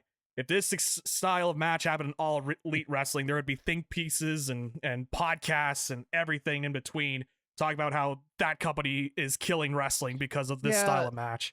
Look, I'm going to stand up for them at least a little bit here. Yep. Because they're put in a spot where John Cena is retiring and he's nowhere close to where he was. I actually didn't like some of the match because every single spot that Cena took, he landed on his knee. Yep. Every one of them. Yeah, the classic Kane bump where he lands on his knees. Like every time. And to the point where I even texted you during the match about the first cutter that he took was so bad they had to do it again. Yes. Like it was so bad. And then of course WWE replayed it. And it's like, guys, what are you doing? And again, I'm not a big finisher heavy guy myself, but I do have a different expectation with John Cena in the ring as opposed to others. I think it's a one-off. I think it's something that the company is doing. And John, I don't like that he lands on his knee on every spot, but I do think he put in a hell of an effort. And this was way better than the WrestleMania match. Way better. I thought it was interesting to have John Cena kick out of 3 straight crossroads where Roman did not when Cody won the title. So I thought that was interesting. I still think the AA is the worst finisher of all time. Yeah, it's funny. A couple people texted me that, boy, the AA really is the worst finisher of all time, isn't it? I was like, wow. No, like he just throws him off the shoulders and he lands on his back. It's like, what even happened? Nothing. It literally is the equivalent of when like Ric Flair runs to the top rope and never hits a move ever, and then somebody like body slams him off of the top. That is actually more punishment to the back than what the AA is. It's just awful. And we should, when we get together to do some watch some cards, our friend Benjamin puts together a match card where we all make our picks, and he's got the caricatures on, and he always has these little stipulation matches or stipulations to the matches. And when the Young Bucks are out, it's always an over under on super kicks and always go over. And all I could think about during this match again was when John Cena wrestles, how many AAs will there be, and always go over? Yeah, absolutely. It's unreal. No matter what the number is, just go over. Yeah, absolutely. Absolutely. And so, but look, I thought they did a really good job. I think Cody, who isn't the greatest wrestler at this point in his career, but is much better than John Cena, I thought he pulled him along. Main events are always long. I don't care what company you have. Usually they're long. And if you don't get the right athlete in, I don't know if you have the runtime on you because we're recording this just minutes afterwards. It felt long again because John Cena is slow, like CM Punk is slow. Yeah. And it just plods along, and facial reactions. And I always think, like, why are they so tired? They have like a minute to recover after every move they ever do. Yeah. By the way, in this match, if you were looking for any sort of selling, you might want to go somewhere else, because selling was also non-existent in this match. Well, especially after that, Cena got back up and then gave Rhodes his flowers. It was just, oh, I'm dead to the world, and a couple of maybe nods to the Hulkster where they were pretending, and just, I'm knocked out. Oh, I just got up. Everything's fine. I'm able to execute something. I mean, it felt like a long time because there was just so much room to breathe after every big move. But that's what main events are in most companies. So I do give them credit. I thought John Cena did as much as he possibly could in this match. And there was no run-ins. There was nothing. They did try and you talked about not selling. I did think that they sold some facial reactions. Cody Rhodes especially was deep into some of the facial reactions that he was trying to put over. The bar is low, but I didn't hate the main event. And I thought I would hate the main event. And I didn't hate it. I didn't love it, but I didn't hate it. And it certainly was taken away at the end for me with Brock Lesnar coming out. But I do give them credit, and I'm glad they didn't do some big The Rock coming out or anybody coming out, and they just had Cody Rhodes beat John Cena. And I think in its simplest form, that was needed after what happened at WrestleMania. Yes. And Cody had said months ago, like, stick with me. I'm going to get you over the finish line. And he got people over the finish line. And for the WWE, it's exactly what they want. I don't know that Cody Rhodes showed heel tendencies, but they got the belt on Cody with not an incredible amount of boos because the crowd was clearly behind John Cena in this match. Yeah. In fact, it was one of the matches most that I've watched that when the Let's Go Cena sucks has always been louder than Let's Go Cena. It was not in this one for me. I heard the Let's Go Cena, and then I heard a smattering of Cena sucks, including from this living room. But I didn't hate the main event. I thought I would. I give them credit. I give John Cena credit. Again, I wish he didn't land on his knee on every single spot, but he did give it a lot. And you could see the emotion afterwards with Cody. So they got the belt back on Cody Rhodes, and they did it in a way that it wasn't straight boos for him because they were behind Cena. I give them a lot of credit in this match, Zach. Again, the match taken away at the end from Brock Lesnar coming out for me, but the bar is low from WrestleMania. I didn't hate it. Yeah. No, this I have to give. I'm usually one that complains about the run-ins and whatnot. We didn't get that here. This was a straight match. Fans were invested in the match, and there were elements of this match that I really did enjoy, but then other elements where I'm like, man, they really jumped the shark for me on a lot of this match. But considering what we had for the rest of this card, I thought this was the best match of the card. So take that for what it's worth. Wow. Yeah. Okay. Yeah. Let's go and review the rest of the card. So it starts off with Rhea Ripley, Io Sky, and Naomi. Triple threat for the Women's World Championship. What did you think of this match? This one I liked. Obviously they were trying to replicate what happened at WrestleMania earlier with a triple threat, this time though with Naomi. And this was not as good as the WrestleMania triple threat match. But there were certainly points in the match where I was invested and seeing what was going on. And I was like, all right, we're off to a good start here compared to what we had from night one yesterday. So I thought that the match was good. The finish, not great, with Naomi rolling in. And I know you have some words to say about Naomi as well. So I'll give you the floor here. Oh, boy.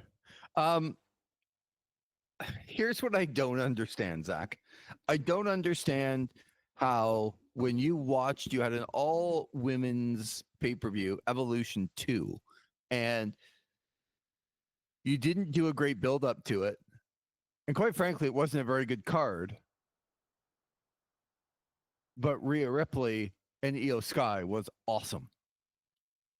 And then you're going to throw them back out there with the third best wrestler in the group, who is the champion. And again, I like this match. I actually thought that this match was a little bit better with my low expectations, thinking that they couldn't do what they did at WrestleMania. They couldn't do what they did at Evolution. But Zach, you're going to tell me that the most powerful woman in all of wrestling, who hits a riptide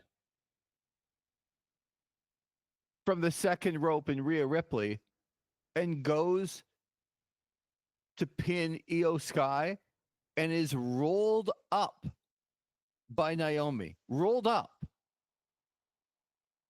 And that's how Rhea Ripley loses?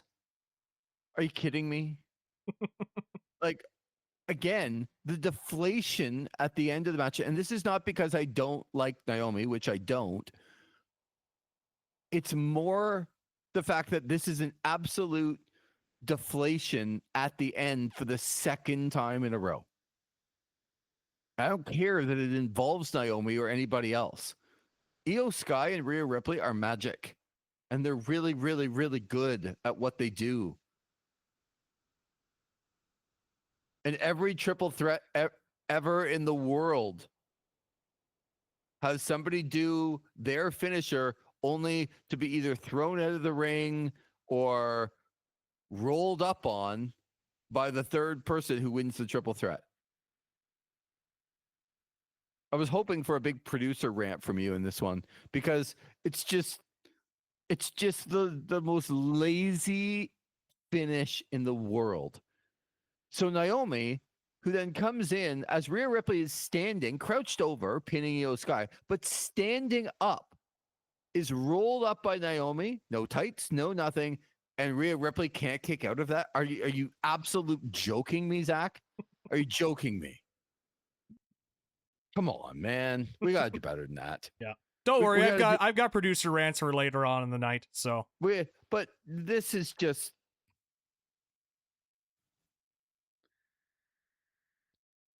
you couldn't have made Rhea Ripley look worse getting rolled up on. No tights, no nothing. Just, he just got the best of her. Did she? Because I just watched John Cena kick out of 3 crossroads simultaneously. Yes. I just watched a whole bunch of people kick out of finishers because it's SummerSlam, and I see Rhea Ripley get rolled up on with no tights, no nothing, and Naomi just got her. It's just such a lazy way to go. And again, to me, took away from what I thought was a decent match, carried by the best, the best two women wrestlers on the planet. I'm including Mercedes Moné in that because I think she's fallen down a little bit, and I'm going to put Rhea Ripley and Io Sky 1-2. Ooh, interesting. All right. Now, I could hear an argument to have Mercedes Moné in there, but I'm not convinced because she's been very clunky lately. And every match I was like, oh, no, she's great. She is great. Oh, clunker. Oh, here's something clunky. Yeah. And when I watch Rhea Ripley wrestle Io Sky, I just don't see it. So sure, I like Mercedes Moné a lot. There's an argument. She's probably number 3 for me right now. But who cares where I have them? I think we can say that Io Sky and Rhea Ripley are in the top whatever 5 or whatever you want to say of women wrestlers on the planet. Absolutely. Can we please stop ruining it with Naomi? Please. Well, we got to tell stories, Lee. We got to tell the story. Yes, you're ruining the story. This is the night of ruined stories. You ruined the first match with a story, and you certainly ruined the last match.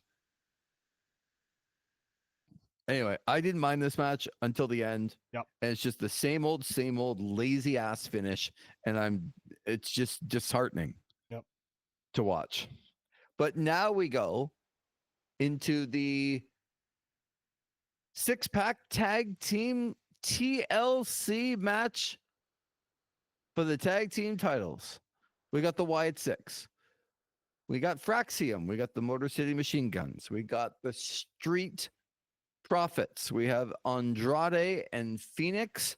And we have, I knew there'd always be one team that I would not be able to come up with it not in front of me. Andrade and Ray Phoenix. No, I said Andrade and Phoenix. Oh, DIY. How could I forget DIY? Oh. Pretty easy to forget DIY nowadays. Yeah. It's like, could you just even announce their names when they come down? And now, DIY. That's it. It's like, okay. That's it. It's like the jobber entrance that Matt and Nick Jackson got on Dynamite this past week. Mm-hmm. I didn't mind that either. But yeah. Zach, I'm going to leave this one to you because I would say that there was a lot of action in this match. This match would cater to a certain crowd. I haven't talked to you about this match. I'm excited to hear about this match. I'm going to guess it wasn't your favorite match, but that's only a guess. I could be wrong. And I can tell you before we get into some of the things that happened that we do not have new tag team champions as the Wyatt Six retain the championship. A lot to discuss, I think, in this match. Some good, some not so good. So why don't we get into it? I'm excited to hear because you're not a big proponent of ladder matches. So when you throw, I was going to say 12, but then, you know, Candice LeRae and Nikki Cross. Yeah. B-Fab. Yeah. Also got themselves into this match. A lot of people in this match. Yep. And I will set it up with the fact that it is the 25th anniversary of the first TLC match at SummerSlam. And they did have the Dudleys and the Hardys in attendance.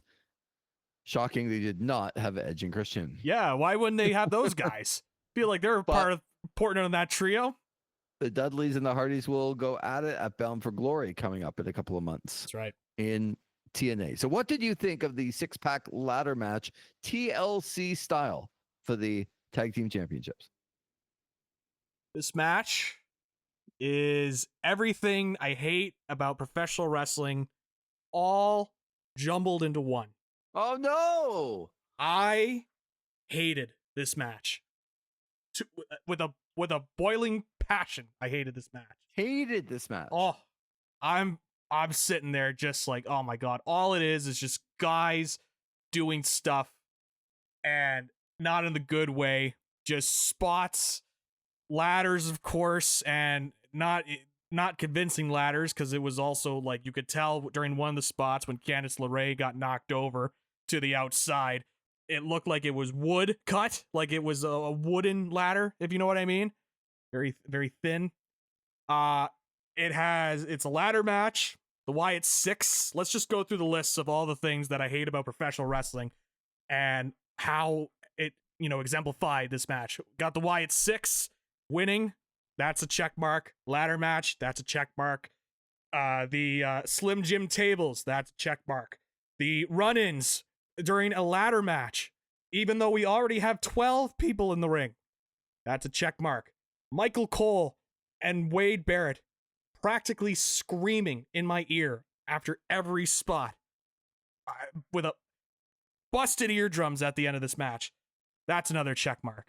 Oh, everything I hate about professional wrestling was all embodied in this one match where they just did stuff and it doesn't matter, and the Hardys on the outside, and they're all doing a bunch of spots that I'm guarantee you not a single person will remember any of the spots coming down the line.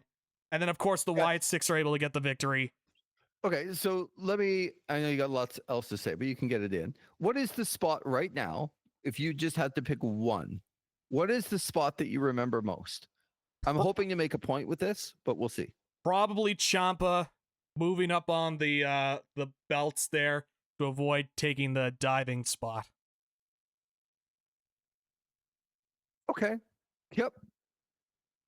Top two spots that I wrote down that I will remember the most that I liked was the athleticism of Ciampa. I don't quite understand if he was hanging there. He still probably, if he's got that much athleticism to contort his body up and over, he probably just could have unhooked it and won. But who am I? I could not do that. He did do it, but I will remember that. The other one I'm going to remember, and I want to let you continue with this, but the other one I remember was Rey Fenix basically jumping up off of Andrade and almost reaching the belts. I thought that was so creative and like, oh my God, he might do that. Or he could do that. It's possible that he could do that. And I guess the point I'm making is that the two spots that I'm going to remember the most, I'd probably put Candice LeRae third. Yep. Because yes, you could say that the ladder was cut and everything else, but it's a hell of a bump. So the three that I'm going to remember are two that really there was no bump involved whatsoever. And the third one came from somebody with 12 people in the match that was not in the match. So to do all of these, like that one sequence where basically everybody did a crazy bump through a table or something to the outside was insane. But what did it get you? What did it get you? I do remember Rey Fenix. I thought his frog splash off the top to the outside in that sequence was the best one. He's just so gifted that it was crazy high. But to your point, none of these spots actually mattered. No. It was just spots for the sake of spots. I think that's the point that you're trying to make. Yes. That will cater to a certain audience. Absolutely. It will. That's why I'm saying I'm probably in the minority on this, and I'm okay with that. How many times have I gone into a match and I was the low man on something on a match? Well, you're just not that tall, Hornswoggle. Oh, jeez. Yeah. Well, it's true. Oh, I walked right into that one. How many times have you been the low man? Oh, jeez. Pretty often. I am not Hornswoggle. Let's just make that abundantly clear on the record. Low man on the totem pole says otherwise. But at least I can answer to rumors, unlike Triple H and WWE when it comes to Brock Lesnar. So get back on the serious train so I don't get back on the Hornswoggle train. Good strategy. Yeah, it's the way to go. The point you're making is a good one. I also feel this way. There's way too many car crashes that didn't mean anything in this match. I personally didn't love this match. I love the athleticism of some of the guys, but it's always going to happen. Ray Phoenix and Tommaso Ciampa and the Phoenix twice, and then Candice LeRae, who just took a crazy bump. But all for what? Like, where did it actually vault them? Big moves like that, big car crashes like that are supposed to be like career defining things. And none of that happened in this match. None of it.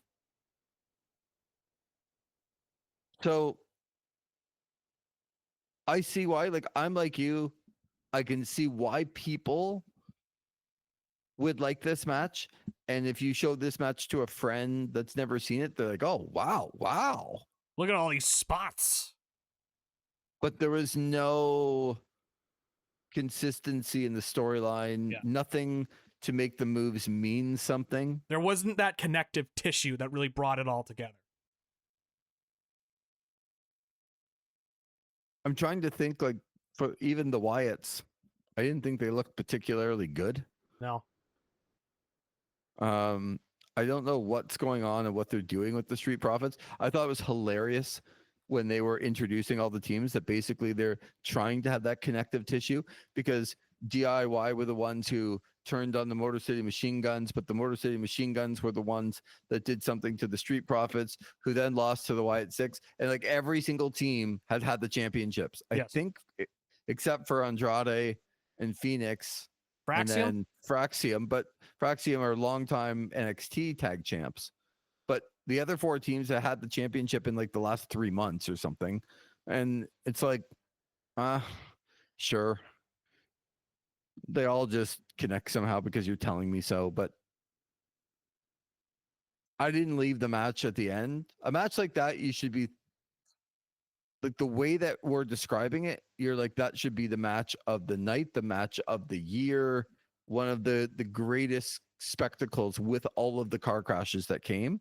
And I'm going to remember a couple of athletic things that weren't even spots. And that's what I remember about it. Yep. Yeah, I don't disagree. There's so much. I was just sitting there and my head hurt as I was watching this match, honestly. Like, not because of everything on the screen. It was also Michael Cole just yelling at me in my ear and just telling me, just screaming everything that was going on in the match. It's like, and you look at the match, the card construction of this too, and what we had later on. It's like, oh, if only they had another night to really separate some of the gimmick matches out. If only. But no, well, I guess they were in a bind. Let's get into, after the Wyatts defend, let's get into the no disqualification, no count out, no whatever. I think it's a street fight, but we don't want to call it that because the main event's a street fight. Correct. It's the Women's Intercontinental Championship, Becky Lynch and Lyra Valkyria for the Intercontinental title. Zach, what did you think?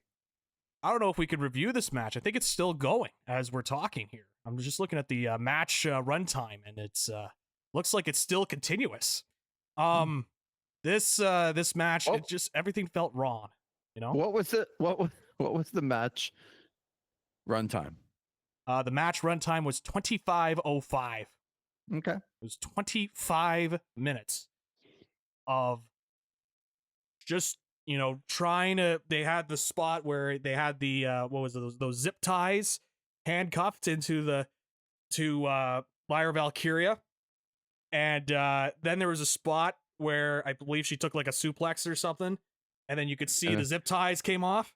Yep, and she had to adjust because they teach these wrestlers not to adapt to stuff that happens in the ring. They have to stick to their pre-planned match, and so Lyra's panicking and having to put their wrists back together in the zip tie so she could continue to do the match. And the crowd was so quiet during this match too. I mean, like, they were trying to do the wave at one point, and this is just way too long. The Raw stipulation for this, and Becky was trying, Lyra was trying, but man, it's like they kept trying to do a bunch of different things, and in some instances, I'm like, oh, I think this is kind of creative, but the problem is like there's no heat for this. People are not buying in. And then you have this lengthy match that just felt like it was going forever, just going on and on and on and on and on. And then what do? Well, Lee, of course they had to do a run-in spot near the final minutes of the match. Like, if you're going to book the match this long, like, you can't do the run-in spot at the end like that.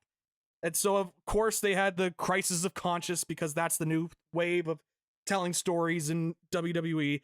Of course, they did the Crisis of Conscience thing of, like, should I hit this person with the weapon when the Karrion Kross and Sami Zayn match? Again, road agents not talking to each other within a day of each other.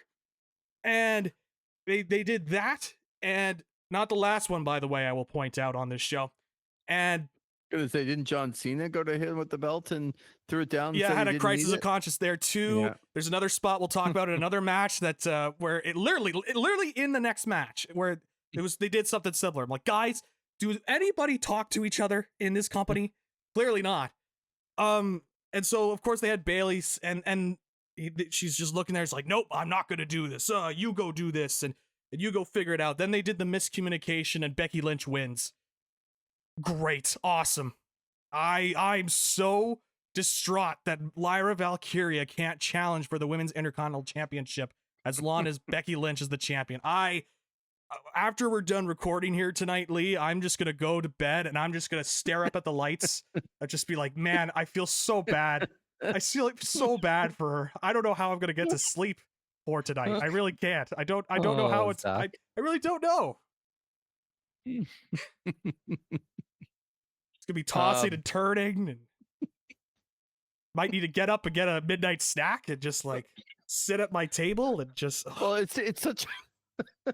I can't believe this. It's such a valuable title. I know. I'm gonna stare off into the void and just be like, how did this happen? How could this possibly be? Oh boy. What's next for Lyra Valkyria? That's gonna be the thing that's gonna keep me up at night. You got me befuddled over here. I'm trying to catch my breath. I'm laughing so much. So that's not a good review. No. It's not a good match. What do you want me to say? I'm trying to review it how it was, how I watched it. They tried stuff, but the crowd could not care less. And my favorite thing too is when fans blame other fans for not investing in the match. It's like, what do you want them to do? Like, they're not invested. Like, they're trying to entertain themselves, and they've taught this audience not to care about what happens in the ring unless a run-in happens or a spot or something like that. So you reap what you sow at this point, man. Like, what do you want me to do? So I'm going to push back again a little bit here, but I want to have a deeper discussion on something that you mentioned earlier, and it really bothers me. And it's something that we've talked about not only on the sort of weekly shows, but we've also touched on it on the WWE Unreal series. So we'll talk about that in a minute. But I will push back at you and say, if you had cut 10 minutes off of this match, I thought they worked really, really hard. Yes.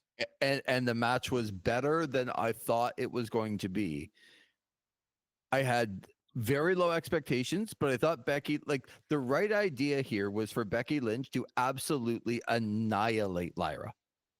And that's what happened. And I give Becky a ton of credit here. She did not let up. There was no rest holds. There was no, every big move, we got to wait for a full minute. This was pedal to the metal from Becky Lynch and Lyra. And the reason why this sucked at the end was because you can't go pedal to the metal for 25 minutes and expect people to be invested in all 25 minutes. Yeah. And then, as you said, have a run in at the end, which kind of spoils what you're doing. So I would say that this was a good match. It surprised me on what I thought I was going to get.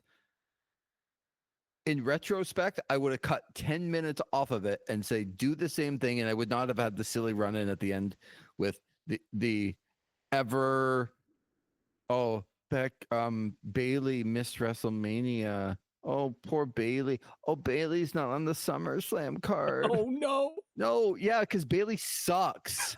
Ouch. No, she sucks. She is the old and slow, the CM Punk, the John Cena of the women's division now. And that doesn't mean she wasn't great before. I think she was really good before. But she's not anymore. So why am I supposed to care about her not being on the card? I don't. And now she's sticking her nose in where it doesn't belong after these women go pedal to the metal for 25 minutes? Nah, that's no good. But I will say it was a surprise because I didn't think Becky was going to win. So that was at least something different. As you said, it doesn't really do a lot that Lyra can't challenge for the Intercontinental title. I don't care. And I don't think Lyra should care either. She should have her, like in the WWE, she should have her sight set a little higher than that. Yep. But I thought that this was pretty, like, they went really hard. And the fact that they kept going and going, I think made it seem long because it was just like in 1 minute, John Cena and Cody Rhodes did one spot. They did 5 spots. And when you do that every minute, it catches up going, okay, like I'm trying to keep up here with you. But so I thought it was a little bit better than you're giving it credit for. I absolutely think it went way too long. Yeah. That is my biggest issue with it. I didn't think the work was bad. Like I want to make it clear. I thought they were working hard. It was just it didn't get over with the crowd and it was too long. And I can only go so much from hard work when all the other elements aren't there for the match to be good. So let's have a bit of a deeper discussion because Lyra's hands come out of the zip tie. I don't understand at all. Like just back in the day, and this is going to sound like old man on your lawn, but back in the day, and even with some of the good wrestlers today, stuff happens. Yep. I'm going to say the other S word, but crap happens. And you got to roll with it, and you got to make it so, okay, well, crap happens. Let's pivot. Let's move. That's what we do. Wrestlers pride themselves on being put in all these uncomfortable situations all the time, and they're the greatest in the world at what they do because they have to keep adjusting and adjust well. This was not a good adjustment from Lyra or Becky or the people that told her to do this, because it had to have been discussed. What if? Because it's a zip tie. It's not exactly. Well, I was going to say it's not exactly handcuffs, but we'll get to that. Yep. There's a little foreshadowing there of what I'm going to point out for the next match. We'll get to that next match. Yeah. But well, thankfully, Lee, the next match, I mean, we had all these run-ins during the show, but thankfully we have a steel cage match for the next on the card. And there can't possibly be any sort of run-ins to take place during a steel cage match, right? No. That's why the cage is there, Zach. Of course. I mean, I understand. You got to respect the sanctity of the steel cage match in WWE. Right. So I guess the issue is it did take away from the match for me that, okay, like her hands came out of the zip tie. Nobody's fault. They're doing, I thought she did some really cool moves while she had the zip tie on. It's to show off her athleticism. Good for her. But the zip tie came off. It's fine. Like, it just came off. Good for you. You should be happy about it. Adjust. Do something. But we live in a world now, Zach, where it is so scripted and so on point that it's like if something goes wrong, people don't know what to do or they make the wrong decision to keep going. And I thought that this one to me was a major mistake because it was very clear that her hands came out of the zip tie. And now you want me to believe that they're back in the zip tie somehow. And even the announcers are fumbling over the words that I thought that she might have got out, but guess she didn't. Oh, sorry. Can I go back to the Cody sorry, there was something that I took note of and I forgot to mention it. In the Cody and Cena match, Michael Cole, who had a bad night again. Yep, he did. He's so bad. He's such a bad announcer. I'm so tired of hearing him. But I am tired of people telling me that he's like the greatest of all time. Yeah. Because he's been around for a long time. Yeah. Folks, that doesn't make you the greatest of all time. No, it's such a sham that is what Michael Cole is considered when JR is still, the greatest announcer of all time. But yeah. I wanted to make note of this as they were hyping up the Cody Rhodes and John Cena fight, that Michael Cole said these two, Cody Rhodes and John Cena, were the final two in the Royal Rumble. Yes. Yeah. I was like, oh, I don't think that's correct. Then he quickly adjusted and said, two of the final three in the Royal Rumble, Jey Uso, of course, winning the Royal Rumble. The problem there, Lee, is that is also incorrect because Cody Rhodes, in fact, did not participate at all in the Royal Rumble match. And the other third person was Logan Paul. Yes. So I don't know what Michael Cole was thinking there. I don't know if he got his events confused or whatnot, but not a good night for old Michael Cole. No, the correction was horrendous. It was hilarious. Because it's like, oh, he's still wrong. No, they weren't the final two. No. Oh yeah, two of the last three. Yeah, Cody fought Kevin Owens that night. Michael was not in the Royal Rumble whatsoever. Correct.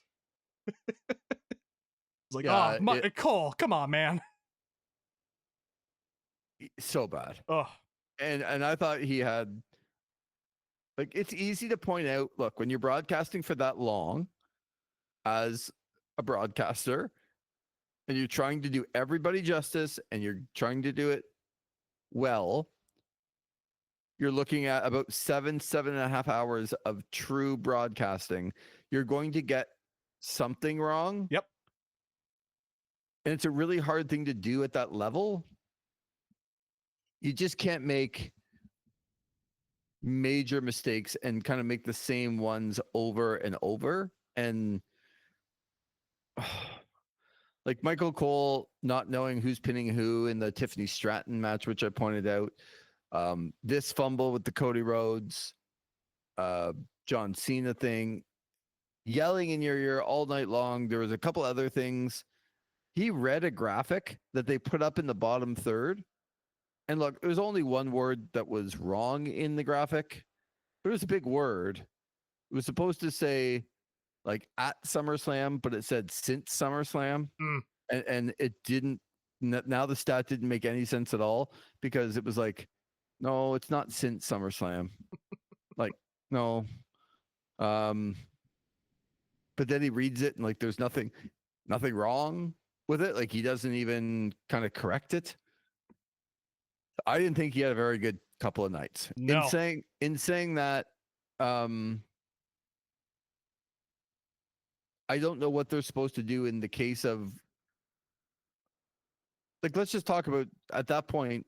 It makes me feel like there's so much pressure on these people because of the things that are happening behind the scenes.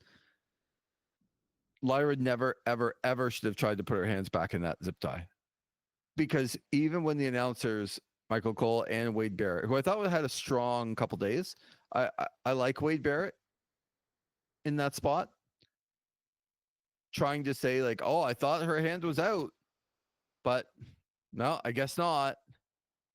And even when it's back in, it's not tight. She could pull her hand out at any time on the zip tie. So that bothered me quite a bit. And I just wondered, from your point of view, do you think that we'll ever get back to the point where, okay, like you have to adjust and just, okay, I'm out of the zip tie now and move on to other things? Do you think we can get there?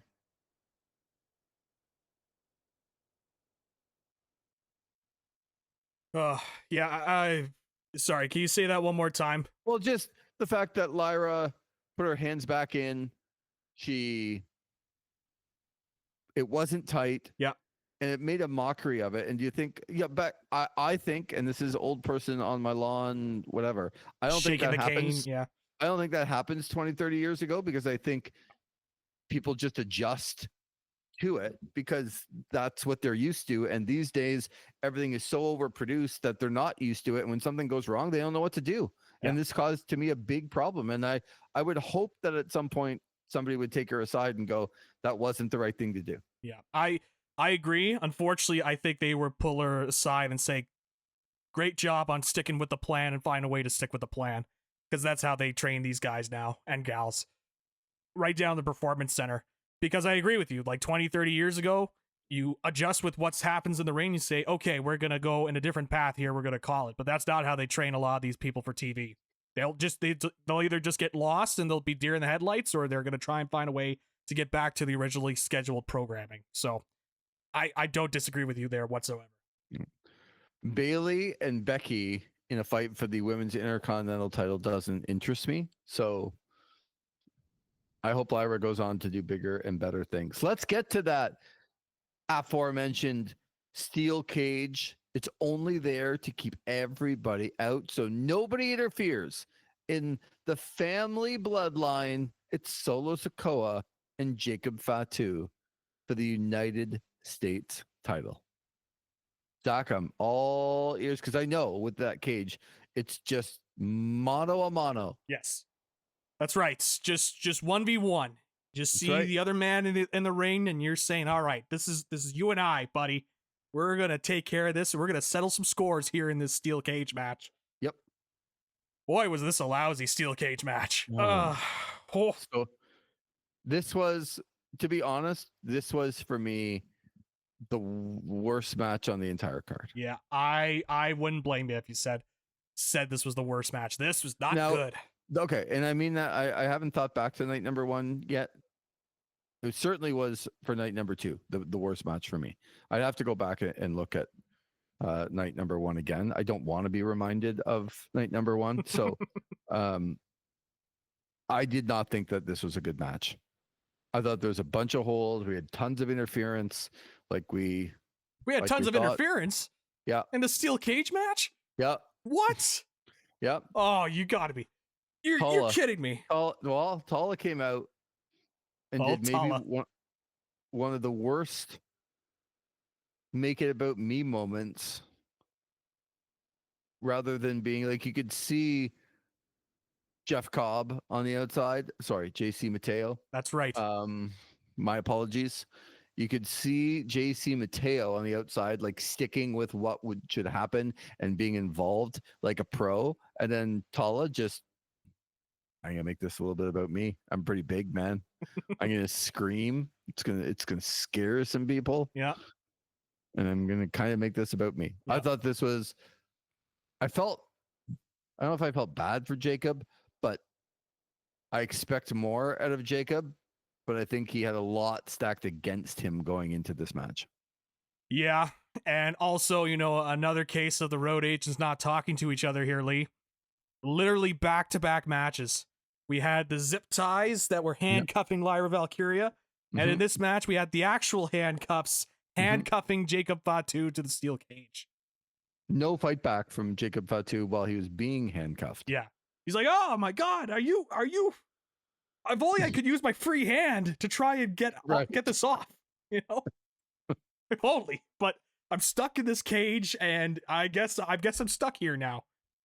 And then he just broke it off. It was just like, all right, okay. By the way, folks, we do not have a new United States heavyweight champion. Solo Sikoa is still your United States champion. Get fired up. Yeah, so they had the silly spot with the handcuffs, and then to me, the even sillier part of him just ripping it off and then missing it. So then as soon as the match ended, Michael Cole's first words after, we got a shot now of how Jacob Fatu broke free. And I'm like, dude, he just lost the match. Yeah. Why would I care about how he got out when he lost? Oh, just here's a replay of him being close. Yeah. And then he got his heat back by doing the moonsault off the top of the cage anyway. Which I was actually going to say to you in our preview show that it was in New York. There's a cage. Feels a little Jimmy Superfly Snuka after losing, that he would do something like that. And I wish I mentioned it to you because, it wasn't I think he should have done the Superfly personally. Yep. But the moonsault's his thing. I didn't love the fact that not only, like, I don't know why he did the double. What do they call his moonsault where he bounces off the ropes? Whatever they call it. He did it twice in a row. No one has kicked out of one. Then Solo kicks out of two in a row, and then the announcers don't know whether anyone's kicked out or not. They're actually like, has anyone kicked out of this? I don't know. Solo kicked out of two. We know no one's done that. I didn't understand using his finisher that he finishes off everybody, doing it twice. And it wasn't even like right at the end. And then Solo kicking out. It just was so not the time for that. It didn't build to anything. Like, I don't understand why they decided to do that in the middle of the match. Yes, I thought Jimmy Uso did his best Jimmy Uso, because I think Jimmy Uso has the run in and what I'm supposed to do on the outside in the middle of a run in down pat. Come in, super kick a couple of guys, not realize that the biggest guy is standing right there, get absolutely clobbered, and then stay down, and then get my heat back at the end by throwing the guys in the ring for Jacob to moonsault after he's lost. Yes. The biggest guy, whose name, by the way, is Tala. Mm-hmm. Yeah, Tala Tonga. Yeah. Yep. Who, when at the end, smashed the cage into Jacob Batu's head, which caused him to fall back and Solo to fall out of the ring. Solo almost couldn't fall out of the ring because Tala was like, yeah, yeah. Dude, what are you doing? You don't get out of the way and make sure that Solo gets out, because that's why you're there. Just not good. Not good. No, this was one of the worst cage matches. Now that you say that, It was bad. Yeah, it was bad. It was bad. I thought this undercard here after the Naomi match, where there was a streak of this. I'm lower on the Intercontinental title match, I think, than you are. And certainly the steel cage match, I think we both agree on. Yeah. This stretch was rough. I thought it was rough. Yeah, I didn't mind the Becky match. It went too long and it had a bad ending, but I didn't mind some of the work they did in the middle of it. But let's get to the Intercontinental title match with my man, Dom and AJ Styles. I thought of you again because it's nice to do all these Eddie Guerrero tributes, which I very much appreciate. Don't want to ever forget. I think he's the wrestler that we will never, ever forget, because he gets 14 million accolades during every, and I don't say he doesn't deserve it. He does deserve it. So good for him. Yeah. He was one of the greatest to ever do it, and people want to pay their respects. And I get that. But again, Zach, road agents not talking to each other. Yep. It's like if you have AJ Styles coming out in a lowrider and wearing like AJ Styles heat instead of Latino heat shirt, and you're making a huge deal about his tights, and Michael Cole having a conversation with him on the way to the ring about the Eddie Guerrero tights. Could you please not have other wrestlers in other matches do an Eddie Guerrero tribute? Like, is that so hard? Like, look, somebody else in another match says, I'd really like to do, it was Andrade, of course, and Phoenix, who stumbled and bumbled their way through the Three Amigos. When they turned on the inside to each other and ran into each other and had to reset and then, do the shimmy like Eddie Guerrero. Yep. But if I'm the road agent for that match, I'm like, guys, look, I know you want to pay your respects. There's lots of time to pay your respects, but we got this whole thing happening later with AJ Styles and the lowrider and the shirt and all the things. So let's just not do it tonight. Yeah. We literally have somebody with a direct connection to Eddie Guerrero, and we are trying to utilize it for the match later on. Maybe we just save that for this match. Yeah. Apparently that's too hard. So I thought that was terrible. Yep. I didn't mind this match. I know that I like Dominic Mysterio, and I certainly like AJ Styles, but I'm eager to hear why you didn't like this match. Whoa. I have a certain expectation for Dominic Mysterio. Yeah. It's not as high as others, but I'm eager to hear what you didn't like about this. Whoa, you think I didn't like this? What have I given indications before that I wouldn't like this? You know what they say about people that assume, right? Oh Yes. my goodness. Well, Wow. I would have been the richest guy ever if I assumed about your ladder match take, about your Yeah.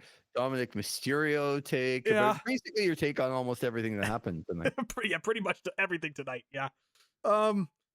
Okay, so I will say this. This felt like some mercy being given to me after what I experienced, for the last 3 matches. Before this was better than the previous 3 matches. How about that? I thought it was fine. That was all right. Nothing I can really like. I don't know. I'm kind of unsure about AJ Styles at this point. If he's still the AJ Styles I think he could be, or if he's just similar to Punk in the sense that maybe every once in a while he can still pull out a good performance if need be. But he's not anywhere close to what he was. No, and he's not the same guy 10 years ago. He's going for to sure. retire next year, and he's going to sail off, and hopefully he gets a little bit of a send off. I'm okay with it. Yep. He's not nearly what he is. So I understand that the bar is low on a night like tonight. Yeah. But I will say that I like the entrance from AJ Styles, especially because Dom was already in the ring and sort of had to watch it, and a little bit of the psychology as he got to the ring. I didn't mind the like, Dom is a chicken crap heel, but he's got a little bit of I can get one over on you, and I don't have to be a chicken crap heel all the time in him. And I thought he played that quite well with doing some things that you're like, okay, like that was actually pretty smart. And then there was some psychology at the end, right? And I saw him, maybe I liked it better because I saw him unzip the boot before replay showed it after the match. I saw it live, and I'm like, man, I hope they do something with this. I hope they play it up and it wasn't just I caught Dominic undoing his boot so that magically his boot came off and nobody was supposed to see it, but I saw it. And then the boot comes off in the calf crusher. He hits him with the boot. I wish AJ would take the boot to the head instead of putting his hands up. It's a boot. What is possibly going to happen to your head? Do you know what I mean? Yep. Like, you don't need both hands up. And because he put both hands up, he didn't nearly connect with it, which I thought that was my biggest issue with the match. It was like, just take the boot to the head. It's not that crazy a thing. You're not going to get all beat up. Don't put your hands up for that. And then Dom gets the win after kind of outsmarting AJ Styles. I like the psychology. It's not one I'm going to tell people that they have to go rush off and watch. Nope. But after what I watched previously to that, yes. When you say it was fine, I'll give it a little bit more than that because I was entertained. And the other thing that I thought was good about it, and you'll tell me the runtime, I don't think they went that long. They did not go that long. They went about 10 minutes. It was the shortest match on the card. But it was perfect. Yep. They didn't need to go more than 10 minutes. I agree. And when you hit your mark and it feels like it's the right time where they didn't go too short, they didn't go too long, there was some psychology involved in the match that they executed well. There was some, this node to Eddie Guerrero and all the things that they did kind of leading up to getting AJ Styles to the ring. I didn't hate this. And again, it's not something I'm going to tell people to go run out and watch. But for me, because the ending was executed better than any of the other matches previously, was the wrestling better with Io Sky and Rhea Ripley? Absolutely it was. And Naomi? Absolutely. But the ending really put a dud in it for me. So this was my favorite match of the night. Yep. Fair enough. I can't really disagree that much. Because it was short. Now, again, if they had gone another 10 minutes, I'd be sitting here going, okay, that's not the thing. AJ can't go that long anymore, and Dom doesn't have enough in him. But for everything that they were asked to do, I thought they did it really well. That's all. And my man Dom is going to be your Triple Mania champion as well. Yep. In 2 weeks. AAA Mega Champion. Yep. And going to be the Mercedes Moné of the WWE with all the belts. God. And all the gold. And I told you this a year ago that this would happen, and it's happening, and I'm here for it. Oh boy. I'm here for it. And then, of course, that was the match before we got into the main event, which we already covered. Yep. Do you have other thoughts on this? Do you, like, again, we're recording this right after it ended. So as some of the stuff comes out from the Brock Lesnar return, we'll have more for you on other shows. Is it time for your rating of night 2? I think so. Before I do that, I've just been scrolling along on social media as we're recording just to see if there's been any updates or anything like that. And I did see that in the non-press conference post-show that Triple H responded to the crowd chanting, "We want Cross," by saying, "You want Brock, you've got him." So that's how they're handling it right now as we're recording. So such a coward. Night 2 review. Boy, this undercard, there was a stretch where I was genuinely loathing what I was watching, and asking myself, what am I doing? And then, there were some highlights, but man, even the main event, there were peaks that I enjoyed, and I'm glad there wasn't any run-ins. Of course, they made up for that with the amount of finisher kickouts that happened in the match, but I digress. I thought the main event was good. I wanted to like it more, but it was just way too much, and I kind of put my hands up on it. And then the Brock stuff at the end, like, it doesn't sit well with me at all as we're recording, and it's just unbelievable that we're moving forward with this, and the WWE has no guts, no balls, no thought of putting something out. They're just gonna plow forward because they think that they can just plow forward, and quite frankly, with the way that they've been treated over the last little bit, they probably have reason to believe they could. So there is a part of me out of principle that's just going to give this a 3 or a 4 and not give this a passing grade because of everything that happened at the end and just the undercard. And I think that's what I'm going to do. I'm going to give this a 3.5 out of principle. Yeah. So you gave a 5 to night number 1 and a 3.5. Yes. Yep. Number 2. So if my math is correct, that is a 4.25 out of 10. Out of 10. That's right. Get fired up. Oh boy. Okay, so I will tell you that I had a score written down for what I thought that this night was, and I still thought it was better than night number 1 until the end. However, I am going to take what happened at the end and put it in there because I don't think you can ignore it, and I don't think the payoff was worth it. I don't think the payoff is ever worth it, but I really don't understand the payoff for this. Sending your champion away, having John Cena stand there, and having the guy that's going to cause all this controversy come out at the end doesn't make a lot of sense to me. I gave the first day a 6, and I had a 6.5 written down for night number 2 because I still thought it was better than night number 1. But with the ending, I'm going to have to downgrade that, Zach. I am going to give it a 5, and therefore my final score is a 5.5. Still seems high, but I will give it a passing grade. I thought night 2 was better than night number 1 for sure. The solo Jacob was atrocious. The cage match.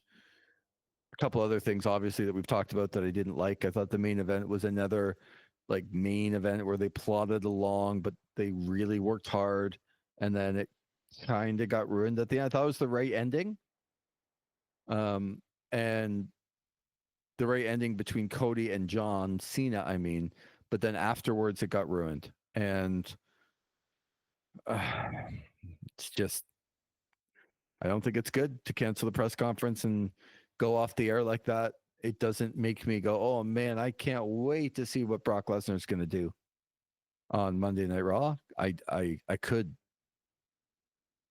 wait to see what he's going to do, and that's not a great feeling coming out of SummerSlam. But Zach, you're going to fail it 4.25. I'll give it a 5.5. We are going to be lower than some who think that the ladder match and some of the others were really good. I've seen some really high scores for night number 2. I don't agree with those really high scores. I just continue to feel this disconnect whenever I see some of these higher scores, and I continually ask them, what do you want from your professional wrestling? Yeah. You know, what is the bar, really? Like, because a lot of this stuff, it just feels like low bar stuff, you know? Right. Yep. And we'll talk about it on another show here where the bar is set so low that when they do something decent, like my favorite match of the night was Dominic and AJ.